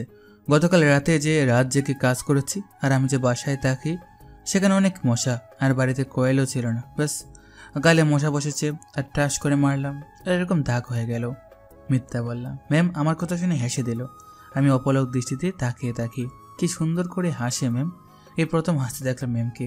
তখন ম্যাম বলল, আচ্ছা ঠিক আছে, এখন ফাইলটা দেন দেখি। তখন আমি ফাইলটা ম্যামের দিকে এগিয়ে দিলাম আর ম্যাম ফাইলটা দেখতে লাগলো। হঠাৎ ম্যাম আমার দিকে রাগে দৃষ্টিতে তাকালো। আমি একটু ভয় পেয়ে গেলাম। কোনো সমস্যা ম্যাম? আমি কি কোনো ভুল করেছি? এই, তুই এটা কি করেছিস? হ্যাঁ? তখন ফাইলটা ম্যাম আমার দিকে ছুঁড়ে মারলো আর সব পেজগুলো আমার দিকে উঠতে লাগলো আর আমি শুধু দাঁড়িয়ে দাঁড়িয়ে দেখছি। তখন ম্যাম বলল, এই, তোর সময় 1 ঘন্টা। 1 ঘন্টার ভিতর তোকে এই ফাইলটা কমপ্লিট করতে হবে, আর সেটাও নির্ভুলভাবে। আচ্ছা ম্যাম। তখনই আমি আমার কেবিনে চলে আসি আর ফাইলটা আবার রেডি করতে লাগি। এবার খুবই মনোযোগ দিয়ে করতে লাগলাম যাতে কোনো ভুল না হয়। তারপর ফাইলটা কমপ্লিট করে ম্যামের কাছে নিয়ে গেলাম। এবার আর ম্যাম কোনো ভুল ধরতে পারে নাই। তখন রাগে আমাকে বলল তার জন্য চা করে নিয়ে আসতে। আমি আগেই বলেছি আমি চা খুব ভালো বানাতে পারি, তবে ম্যাম বলে নাই যে আমি কি চা বানাবো, শুধু বলেছে চা বানাতে। এখন আমি রং চা বানাতে পারি, তাই সেটাই নিয়ে গেলাম। ম্যামকে দেওয়ার পর ম্যাম বলল, এই, এটা কি চা বানিয়েছিস? আমি এ চা খাই না। ম্যাম দুধ চা খাওয়ার থেকে রং চা খান, সাথে আদাও দিয়েছি, একবার খেয়ে দেখেন। তখন ম্যাম বলল, যদি ভালো না হয় তাহলে সব চা তোর মুখে মারবো। তখন ম্যাম চা মুখে দিল আর আমার দিকে তাকিয়ে রইল। আমি ভাবতে লাগলাম চাটা কি খারাপ হলো নাকি, এভাবে তাকিয়ে আছে কেন ম্যাম? তখন ম্যাম বলল, আরে চাটা তো সেই রে, তুই এত সুন্দর করে চা বানাতে পারিস। ধন্যবাদ ম্যাম। এভাবে সেদিনটা কেটে গেল। বাড়িতে এসে রান্না করব, তখন বুকে এবং পেটে খুব ব্যথা করছে। কি করব বুঝতে পারছি না। ঘরে কয়েকটা ট্যাবলেট ছিল, সেটাই খেলাম। ও হ্যাঁ, একটা কথা বলতে ভুলে গেছি। এই সমস্যাটা আমার অনেক আগে থেকেই, বলতে গেলে এই বাসায় থাকাকালীন। তাই আজকে আর রান্না না করে ঘুমিয়ে পড়লাম। পরদিন সকাল সকাল ঘুম থেকে উঠে ফ্রেশ হয়ে অন্তরের সাথে দেখা করলাম। তারপর একটা রিক্সা নিয়ে অফিসের দিকে যেতে লাগলাম। হঠাৎ দেখি স্নেহা রাস্তার পাশে দাঁড়িয়ে আছে। মনে হচ্ছে কারোর সাথে দেখা করার জন্য। আমাকে সে দেখে নাই। তারপর এভাবে অফিসে চলে আসলাম। আজকে নাকি কোনো একটা কোম্পানির সাথে মিটিং আছে, অন্য একটা কোম্পানিতে যেতে হবে। আজকে তাড়াতাড়ি চলে আসছি, মানে ঠিক টাইমে গিয়ে ম্যামের সাথে দেখা করলাম। ম্যাম তখন বলল 12টার সময় যেতে হবে। তারপর আমি আবার আমার কেবিনে চলে আসলাম আর কাজে মনোযোগ দিলাম। একটু পর কাজ শেষ করলাম। এখন আমি মোটামুটি ফ্রি, তাই একটু লেখালেখি করতে লাগলাম। একটু পর ম্যাম ডাক দিল, তখন তার কেবিনে গেলাম। তখন ম্যাম বলল, চলেন, মিটিংয়ের সময় হয়ে যাচ্ছে। তখন আমি আর ম্যাম বেরিয়ে পড়লাম। ম্যামের গাড়িতে গিয়ে উঠলো আর আমি গিয়ে একটা বাসে উঠলাম আর সেই অফিসে গিয়ে পৌঁছালাম। ওখানে গিয়ে আমি ছাড়ে বসে আছি আর ম্যাম ভেতরে গেছে। হঠাৎ আমি এমন একজন মানুষকে দেখলাম যাকে দেখে তো আমার ভয়ে ভেতরটা শুকিয়ে আসছিল। মনে পড়ে গেল সেদিনের মারের কথা। আপনারা তো বুঝতে পারছেন যে কার কথা বলছি। আমার বাবাকে দেখে আমি আর সেখানে বসি নাই, চলে আসলাম অন্যদিকে, যাতে করে তিনি আমাকে দেখতে না পারেন। বাবা ভেতরে গেলেন আর আমি এক জায়গায় বসে আছি। একটু পর ম্যাম কল দিল। তখন আমি ফোন রিসিভ করে বললাম, ম্যাম বলেন। আপনি কোথায়? ম্যাম একটু ফার্মেসিতে আসছি, গ্যাসের একটু সমস্যা হচ্ছিল তাই। আচ্ছা ঠিক আছে, তাড়াতাড়ি আসুন। তারপর তিনি কলটা কেটে দিলেন আর আমি সেখানে বসে আছি। ম্যাম আমার জন্য অপেক্ষা করছে, কিন্তু আমার তো আসার কোনো নাম গন্ধই নেই। তাই ম্যাম আবার আমাকে কল দিল। আমি কলটা রিসিভ করলাম। হ্যালো বলছি, কিন্তু ম্যাম আমার কথা বুঝতে পারছে না। তাই রুম থেকে বাইরে হলো আর হাঁটতে হাঁটতে আমি যেখানে আছি সেখানে আসলো আর আমাকে জিজ্ঞেস করলো, কি মিস্টার রাফি, আপনার কত সময় লাগবে? আসলে ম্যাম ডাক্তার একটু বসতে বলছে, তাই হয়তো আর 5 মিনিট লাগবে। তখন ম্যাম ফোনটা কাটতে যাবে, একটু ঘুরে দেখে আমি সেখানে বসে আছি। আমাকে দেখে ম্যাম বলল, আরে মিস্টার অনিম, কোথায় আপনার ডক্টর আর কোথায় মেডিসিন? আমি ম্যামকে দেখে তো একদম হতবাক হয়ে দাঁড়িয়ে আছি। কি বলবো, কথা বলার ভাষা হারিয়ে ফেলছি। কথা বললেন না কেন? মিথ্যে কেন বললেন আপনি? এখন আমি কিভাবে বলবো যে সেখানে আমার বাবা আছে? তাই আমি কোনো কথা বলছি না। এটা থেকে ম্যাম আরও রেগে গেল, একটু থাপ্পড় মারলো। তোকে টাকা দিয়ে কাজ করাই, তুই মিথ্যে কেন বললি? আসলে ম্যাম, ভিতরে আমার একটা সমস্যা আছে, তাই যেতে পারি নাই। কি তোর সমস্যা? চল আমার সাথে। তখন ম্যাম আমার হাত ধরে টানতে টানতে সেদিকে নিয়ে যেতে লাগলো। এদিকে আমার ভেতর তো খুব ভয় করছে, যদি বাবা কিছু বলে। তখন ম্যাম আমাকে ভিতরে নিয়ে যায় আর বলে, আচ্ছা ওর নাকি এখানে আসতে কি সমস্যা? আচ্ছা আপনারা কেউ কি ওকে চিনেন? তখন আমি তাকিয়ে তাকিয়ে দেখতে লাগলাম বাবা আছে নাকি, কিন্তু তাকে তো দেখতে পাচ্ছি না। কোথায় গেলেন তিনি? হয়তো চলে গেছেন। তাই আমি আর কিছু না বলে দাঁড়িয়ে আছি। মনে মনে বললাম বেঁচে গেছে। তখন সেখানে থাকা লোকগুলো বলতে লাগলো, না তো, ওকে আমরা চিনি না, এই প্রথম দেখলাম মনে হয়। তখন ম্যাম আমার দিকে রাগের দৃষ্টিতে তাকিয়ে চোখে দেখে বোঝা যাচ্ছে তিনি অনেক রেগে আছেন। তারপর মিটিং শুরু হলো এবং ভালোই ভালো মিটিং শেষ হলো। এখন আমরা কোথায় আছি জানেন? আমরা এখন একটা রেস্টুরেন্টে আছি। রিয়া ম্যাম নিয়ে আসেনি, ওই কোম্পানি থেকে আনা হয়েছে, নয়তো রিয়া ম্যাম আমার সাথে নিয়ে কখনো আসতেন না। তারপর সবাই মিলে খাওয়া দাওয়া শেষ করে আমরা চলে আসি আমাদের অফিসে। ম্যাম তার গাড়িতে আর আমি বাসে করে। আমি এসে আমার কেবিনে বসে রেস্ট নিচ্ছি। তখন ফোনটা হাতে নিয়ে একটু অনলাইনে গেলাম, দেখলাম মেয়েটা লাইনে আছে। তখন তাকে একটা মেসেজ দিলাম, কেমন আছেন? সাথে সাথে রিপ্লাই আসলো, আলহামদুলিল্লাহ ভালো, আপনি? মনে হয় আমার মেসেজের অপেক্ষা করছে। তখন আমি বললাম আমিও ভালো আছি, তা কি করেন? অফিসে বসে আছি, আর কি করব? ভালো। তখন মেয়েটা আবার বলল, লাঞ্চ হয়েছে নাকি? জি, আপনার? হয়েছে। তখন তার সাথে কথা বলছি, তখন হঠাৎ দেখি রিয়া ম্যাম আমার দরজার সামনে মোবাইল হাতে দাঁড়িয়ে আছে। তখন আমি বললাম, আরে ম্যাম ভিতরে আসেন। না, আমি আপনার মতো এত ফ্রি মানুষ না যে আপনার সাথে বসতে পারবো। আর কি করছেন মোবাইলে? শোনেন, জিএফ বা বইয়ের সাথে কথা বলবেন বাড়িতে গিয়ে, অফিসে এসব করতে পারবেন না। আর আপনি আমার রুমে আসেন, কিছু কথা আছে। তখন তিনি চলে গেলেন আর আমি ফোনটা রেখে তার রুমে গেলাম। তখন তিনি বলতে লাগলেন, আচ্ছা আপনার সমস্যাটা কি বলুন তো? তখন আপনি ভিতরে কেন যেতে চাননি? সরি ম্যাম, এটা আমার পার্সোনাল বিষয়, তাই বলতে পারবো না।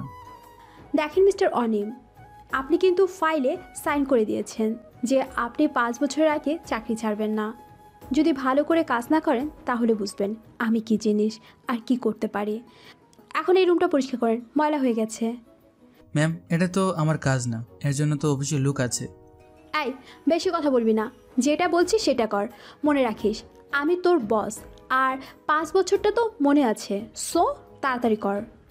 এখন আর কি করব, তাই ম্যামের কথা মতো পরিষ্কার করতে লাগলাম।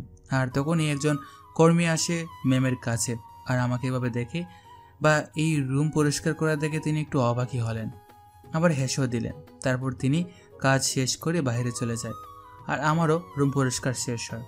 তখন তিনি আমার হাতে একটা ফাইল দিলেন আর বললেন এটা কমপ্লিট করে নিয়ে আসতে। ফাইলটা হাতে নিয়ে দেখলাম এটা আমার ফাইল না, এটা অন্য কারো ফাইল, আমাকে দিয়ে করাচ্ছে। আর এটাও জানি কেন করাচ্ছে। তখন আমি বললাম, ম্যাম এটা তো আমার ফাইল না, কিন্তু আমাকে কেন দিচ্ছেন?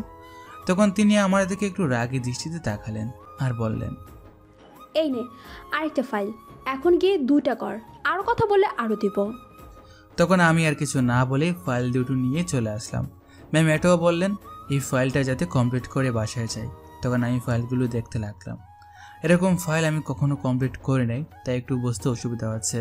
একটা ফাইল কমপ্লিট করলাম, তখন তাকিয়ে দেখি 5টা বাজে, অফিসে অনেক চলে গেছে। হঠাৎ একজন এসে একটা অ্যাড্রেস দিয়ে বলে, এটা ডিএমএম-এর বাসা, আপনি কাজ শেষ করে ওনার বাসায় এটা দিয়ে যেতে বলেছে। তখন আমি আবার কাজে মনোযোগ দিলাম আর ফাইলটা শেষ করতে করতে 7টা বেজে গেল। তখন আমি অফিস থেকে এসে একটা রিক্সা নিলাম। রিক্সা চলছে তার আপন গতিতে। হঠাৎ একটা মেয়ে বলতে লাগলো, ভাইয়া একটু লিফট দেন, বাসায় যেতে হবে। তখন মেয়েটার দিকে তাকিয়ে দেখি আরে এটা তো স্নেহা।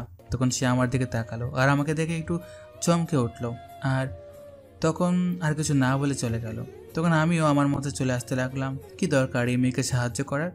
করলে হয়তো আবার কোনো কলঙ্ক লাগিয়ে দিবে আমার মুখে। একটু পর সেই বাড়িতে চলে আসলাম, যে ঠিকানা আমাকে দেওয়া হয়েছিল। অনেক বড় বাসা।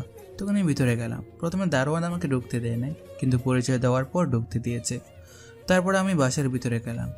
এখন জানবো কিভাবে ম্যামের রুম কোনটা? তখন আমি ম্যামকে কল দিলাম, কিন্তু সে তো আমার কল ধরছে না। আশেপাশেও কাউকে দেখছি না। তখন আমি একজনকে দেখতে পেলাম, তাকে আমি ইন্টারভিউ রুমে দেখেছিলাম, হয়তো তিনি ম্যামের বাবা। তখন তাকে সালাম দিলাম আর জিজ্ঞেস করলাম, রিয়া ম্যাম কোথায়? তখন তিনি বললেন, ওই যে কর্নারের রুমটা, ওটাই রিয়ার রুম।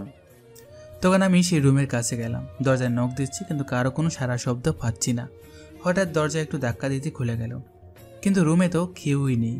তখন দেখলাম ওয়াশরুম থেকে কেউ একজন বের হচ্ছে, আর সেটা কেউ নয়, রিয়া ম্যাম। কিন্তু তাকে আমি এমন অবস্থায় দেখবো ভাবতেও পারি নাই। তিনি মাত্র গোসল করে তোয়ালে দিয়ে আসলেন। তাকে এমন অবস্থা দেখে আমি এক প্রকার চিৎকার দিয়ে উঠলাম।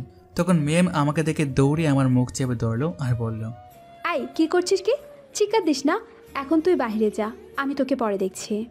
তখন আমি চোখে হাত দিয়ে বাইরে চলে আসলাম, আর রিয়া ম্যাম তো রাগে একদম ফায়ার। তখন তিনি কাপড় পরে আমাকে ভিতরে আসতে বললেন, কিন্তু আমি লজ্জায় ভিতরে যেতে পারছি না, তবুও যেতে হলো। তখন ম্যাম আমার শার্টের কলার ধরে ঠাস ঠাস করে 2টা মারলো আর বলতে লাগলো, কি রে, তুই আমার পারমিশন ছাড়া রুমে আসলি কেন? ম্যাম আমি দরজা অনেকবার নক দিয়েছি কিন্তু কোনো সারা শব্দ পাই নাই। তারপরে এমনিতে দরজা খুলে গেল, আর তখনই আপনি বের হলেন। তুই দেখিস নাই তো? না ম্যাম, আমি কিছু দেখি নাই। আর এই নিন ফাইল, এখন আমাকে যেতে হবে। তখন তিনি ফাইলটা হাতে নিলেন আর আমি চলে আসলাম। বাইরে আঙ্কেলের সাথে দেখা হলো, তিনি বললেন ডিনার করে যেতে, কিন্তু আমি চলে আসি। আর এদিকে রিয়া মনে মনে ভাবতে লাগলো, আচ্ছা ছেলেটা কি কিছু দেখেছে নাকি? মনে হয় দেখে নাই। আর আমি একটা রিক্সা নিয়ে আবার বাসার সামনে চলে আসলাম। সামনে বাড়িওয়ালার সাথে দেখা, মনে হয় চলে আসছে। তখন আমি আঙ্কেলকে সালাম দিলাম আর জিজ্ঞেস করলাম, কখন আসছেন? ওয়ালাইকুম সালাম, এই তো বিকালে আসলাম, আর একটু পর আমার রুমে এসো, কথা আছে। তারপর তিনি চলে গেলেন আর আমিও আমার রুমের দিকে যেতে লাগলাম। তখন মনে পড়ল স্নেহার কথা। তখন এজন্যই রিক্সা খুঁজতেছিল বাসায় আসার জন্য, কারণ তার বাবা আজকে বাসায়। তারপর আমি আমার রুমে এসে ফ্রেশ হলাম, গোসলটা সেরে রান্না করার জন্য সব কিছু রেডি করতে গেলাম। তখনই আঙ্কেল আমার রুমে আসলো আর বলল, আরে অনিম, কি করো? আঙ্কেল এই যে রান্না করব। আর কি, আসেন বসেন। না তুমি আসো, আনার সাথে আমাদের রুমে আজকে চুটিয়ে গল্প করব, আর এখন রান্না করতে হবে না। আঙ্কেল রান্নাটা শেষ করে তারপর না হয় আসি। আরে বোকা ছেলে, বড়দের কথা শুনতে হয়, এখন আসো আমার সাথে। তখন আমি আর কি বলবো, চলে গেলাম তার সাথে তাদের রুমে। সেখানে আন্টি বসে আছে, আমাকে আসতে দেখে তিনি একটু সাইড দিলেন। তখন আমি তাকে সালাম দিলাম আর একটা সোফায় বসলাম। তখন তাদের সাথে গল্প করতে লাগলাম। তারা আমাকে জিজ্ঞেস করছে অফিস কেমন চলছে, এই বাসাটাই বা কেমন লাগছে। তখন হঠাৎ আন্টি এমন একটা প্রশ্ন করলো, বললেন আমি বিয়ে কবে করছি? আসলে আন্টি আমার তো দুনিয়াতে কেউ নেই, নিজেকে প্রতিষ্ঠিত হই তারপর না হয় বিয়ের কথা ভাববো। আর এই অবস্থায় কোনো বাবা তার মেয়েকে আমার হাতে তুলে দিবে? দিবে না, তুমি ভালো একটা চাকরি করো। আসলে আন্টি এটা মূল বিষয় না, আমার তো কেউ নেই তাই। আচ্ছা আন্টি আমি এখন যাই, আমাকে আবার রান্না করতে হবে। না, তোমাকে আজকে রান্না করতে হবে না, আজকে আমাদের বাড়িতে তোমার দাওয়াত। ও তাই আন্টি? এখন চলো, গ্রাম থেকে আমি পিঠা নিয়ে আসছি, সেগুলো খেয়ে দেখো। আর তোমার তো কেউ নেই, হয়তো এসব বানাতে পারো না। একটা কথা, এর ভিতরে কিন্তু আমার অনেক পেট ব্যথা, সাথে বুক ব্যথাও করছে। তারপর আমি ডাইনিং টেবিলে চলে গেলাম, সাথে আঙ্কেল আর আন্টি ভেতরে গেল। আন্টি এসে আমাকে পিঠা দিয়ে তিনি আবার ভেতরে গেলেন। আমি আর আঙ্কেল খাচ্ছি, তখনই আন্টি স্নেহাকে নিয়ে আসলো। স্নেহা আমাকে দেখে তেলে বেগুনে জ্বলে উঠলো আর বলতে লাগলো, বাবা তুমি কি এই বাসা এবং রুমটাকে গরিবদের বস্তি বানিয়ে ফেলেছো? যা তা লোককে রুমে ঢুকতে দাও, আবার খেতেও দিচ্ছ, এসব ভিক্ষুককে তুমি জায়গা দাও। এগুলো বলে সে আবার নিজের রুমে চলে গেল, আর আমি না খেয়ে পেট শুধু নাড়াচাড়া করছি। তখন আমি আঙ্কেলকে বললাম, আমার পেট ভরে গেছে, আর খেতে পারবো না, আমি এখন আসি। আর সরি, আমার মতো ফকিরের জন্য আপনারা রাগ করছেন। এটা বলে আমি আমার রুমে চলে আসলাম। আজ খুব ব্যথা করছে, মনে হচ্ছে এই নিঃশ্বাসটা আমার শেষ নিঃশ্বাস হবে, আর হয়তো বাঁচবো না। মেডিসিনগুলো ছিল খেয়েছি, কিন্তু কিছুতেই কিচ্ছু হচ্ছে না। আজ খুব করে মনে পড়ছে মায়ের কথা। আম্মু থাকলে হয়তো আজ আমার এই দশা হতো না, সুখ শান্তি ভরপুর থাকতো আমার জীবন। আজ মনে পড়ছে সেই ছোট্ট বোনটা আমাকে হয়তো খুঁজছে, খুব দেখার ইচ্ছে করছে। জানি না আর দেখতে পাবো কিনা সকালের সূর্যটা, নাকি আজকে রাতেই আমার শেষ রাত। এরকম সারা রাত পেট এবং বুক ব্যথা করছে, খুব কষ্ট করে রাতটা কাটিয়েছি। এখন যেভাবেই হোক ডাক্তারের কাছে যেতে হবে। কিন্তু ম্যাম কি ছুটি দিবে? তাই ওনাকে একটা কল দিলাম, কল ধরলো। ভালো মতো জিজ্ঞেস করে বললাম, ম্যাম আমার একদিনের ছুটির প্রয়োজন ছিল। কি, চাকরিতে জয়েন করতে না করতেই ছুটি? কোনো ছুটি নেই ম্যাম, আমাকে ডাক্তারের কাছে যেতে হবে, পেটে এবং বুকে খুব ব্যথা করছে, তাই একটা দিনের জন্য ছুটি দেন। ইস, মামুর বাড়ির আবদার তাই না? চাইলো আর দিয়ে দিল। আচ্ছা দেব, 12টার মধ্যে চলে আসতে পারলে ছুটি দেব। ধন্যবাদ ম্যাম, আমি ডাক্তার দেখিয়ে আবার চলে আসবো। তখন কলটা কেটে দিলাম। সকালে রেডি হয়ে ডাক্তারের কাছে যেতে লাগলাম। সামনে দিকে স্নেহা আর তার বাবার জন্য কোথায় যাচ্ছে সেদিকে আমি খেয়াল না করে হাসপাতালে চলে আসলাম আর ডাক্তারের কাছে গেলাম। রিসেপশনে গিয়ে সিরিয়াল দিলাম। দেখলাম অনেকজনের পর সিরিয়াল, তাই অপেক্ষা করতে লাগলাম। ঘড়ির দিকে তাকাচ্ছি, আবার সিরিয়ালের দিকে তাকাচ্ছি। 11টা বেজে গেছে, কিন্তু সিরিয়াল তো এখনো কমছে না। এভাবেই 12টা বেজে গেল, কিন্তু এখনো কয়েকজন আছে। হায় রে, এই শহরে কত মানুষ আজ অসুস্থ। ভেজাল খাবারের কারণে হয়তো এরকম হচ্ছে শহরে। যাই হোক, একটু পর আমার ডাক পড়লো। তখন আমি ভিতরে গেলাম। ডাক্তার আমাকে জিজ্ঞেস করলো আমার সমস্যা কী। তখন আমি আমার সমস্যার কথা বললাম। তখন তিনি আমাকে চেক আপ করালেন আর কিছু পরীক্ষা করতে বললেন আর রিপোর্ট দেখাতে বললেন। তারপর কয়েকটা পরীক্ষা করালাম। রিপোর্ট বের হতে নাকি 1 ঘন্টার মতো সময় লাগতে পারে, কিন্তু আজ তো আমাকে আবার অফিসে যেতে হবে। তাই ডাক্তারকে বললাম রিপোর্ট আমি আগামীকাল দেখাবো, আমাকে এখন অফিসে যেতে হবে। তখন ডাক্তার বললেন, আচ্ছা আগামীকাল রাতে আসবেন, তাহলে আপনারা এটা ভালো করে দেখতে পারবো। তারপর ডাক্তারকে বললাম এখন কয়েকটা মেডিসিন লিখে দিতে, যাতে ব্যথাটা এখন কমে যায়। তখন কয়েকটা ট্যাবলেট লিখে দিলেন। সেসব কিনে অফিসে চলে আসলাম। অফিসে ঢুকে ম্যামের কেবিনে গেলাম। গিয়ে দেখি ক্লায়েন্ট আসছে, তাদের সাথে ম্যাম কথা বলছে। তখন আমি অনুমতি নিয়ে ম্যামের কাছে গেলাম। তখন ম্যাম আমাকে জিজ্ঞাসা করলো, এখন কি 12টা বাজে? এক কাজ করতেন, আজকে অফিসে না আসলেই পারতেন। সরি ম্যাম, আসলে অনেক বড় সিরিয়াল ছিল, তাই লেট হয়ে গেছে। তারপর ক্লায়েন্টদেরকে নিয়ে মিটিং রুমে গেলাম। আমাকে ছাড়া মিটিং হবে না, কারণ এই ফাইলগুলো আমি তৈরি করেছি তাই। তারপর ভালোই ভালোই মিটিং শেষ হলো। অর্ডারটা আমরাই পেলাম। ম্যাম একটু খুশি, তবে সেটা আমার সামনে প্রকাশ করছে না। মিটিং শেষ করে তাদেরকে বিদায় দিয়ে ম্যামের কেবিনে আসলাম। তখন ম্যাম বলল, উফ, ভালোই ভালো মিটিংটা শেষ হলো আর অর্ডারটাও পেলাম। আচ্ছা মিস্টার অনিক, আপনি কীরকম মানুষ? যাই হোক, আজ রাতে আমাদের বাসায় আসবেন। আজকে আরেকটা ডিল নিয়ে কাজ করব, আর সেটা আগামীকাল আরেকটা ফ্লাইট আসবে, তাদের সামনে উপস্থাপন করতে হবে। আর সেই ডিলটাও যদি আমরা পেয়ে যাই তাহলে তো আর কথাই নেই। জি ম্যাম। তারপর অফিস শেষ করে বাসায় চলে আসলাম আর রাতের দরজায় তালা দিয়ে ল্যাপটপ নিয়ে বেরিয়ে পড়লাম। রুম থেকে বের হবার সময় আঙ্কেলের সাথে দেখা। তখন তিনি বললেন, বাবা অনিম, কোথাও যাচ্ছ নাকি? জি আঙ্কেল, বসের বাসায় যেতে হবে। বাবা সেদিন রাতে সিনিয়র এমন ব্যবহারের জন্য সরি। না ঠিক আছে, উনি তো ঠিক কথাই বলছেন। আমার মতো ফকিরের আপনাদের বাসায় যাওয়াটা ঠিক হয় নাই। আচ্ছা আঙ্কেল, এখন আমি চাই, পরে কথা হবে। তখন আমি চলে আসলাম আর ম্যামের বাসায় আসলাম। আজকে নক করে দাঁড়িয়ে রইলাম। একটু পর ম্যাম দরজা খুললো আর বলল, ভিতরে আসেন। তখন ভিতরে গিয়ে বসে বসে কাজ করছি। তখন হঠাৎ সেই মেয়েটার নক দিল। কেমন আছেন? আমি দেখলাম ম্যামও ফোন টিপছে, তাই এই সুযোগে রিপ্লাই দিলাম, আমি ভালোই আছি, আপনি? আচ্ছা আপনার সাথে পরে কথা বলছি, এখন অফিসের কিছু কাজ করছি। তখন দেখলাম ম্যাম চেয়ে আছে, তাই ফোনটা তাড়াতাড়ি রেখে দিলাম। তখন মেয়েটা লিখলো, না, এখন আমার সাথে কথা বলেন। এই কি হলো? আপনার সাথে আমার কিছু কথা ছিল, দেখা করবেন আমার সাথে? দেখ, কিচ্ছু বলেন না, যান, আপনি আপনার কাজ নিয়ে থাকেন। তখন ম্যাম দেখলাম রাগে ফোনটা রেখে দিল আর আমাকে বলল, এই আপনার সমস্যা কি? কখন থেকে মেসেঞ্জারে মেসেজ আসছে, হয় সেটা রিপ্লাই দেন, নয়তো ডাটা বন্ধ করেন। আচ্ছা আপনার জিএফ কয়টা? এত মেসেজ কেন দেয়? দেখি মেয়েটাকে। তখন মোবাইলটা নিয়ে নিলাম আর বললাম, ম্যাম জিএফ না, আবার জিএফ এর মতো। মেয়েটা আমাকে পছন্দ করে, তবে আমিও করি, কিন্তু বলতে পারছি না। আচ্ছা আপনারা ছেলেরা নিজেদের কি ভাবেন? মেজাজটা খারাপ হয়ে গেল। তখন আমরা আবার কাজে মনোযোগ দিলাম। এভাবে কাজ শেষ করতে করতে রাত 12টা বেজে যায় আর ম্যাম আসতে দেয় নাই। গেস্ট রুমে থাকতে হয়েছে।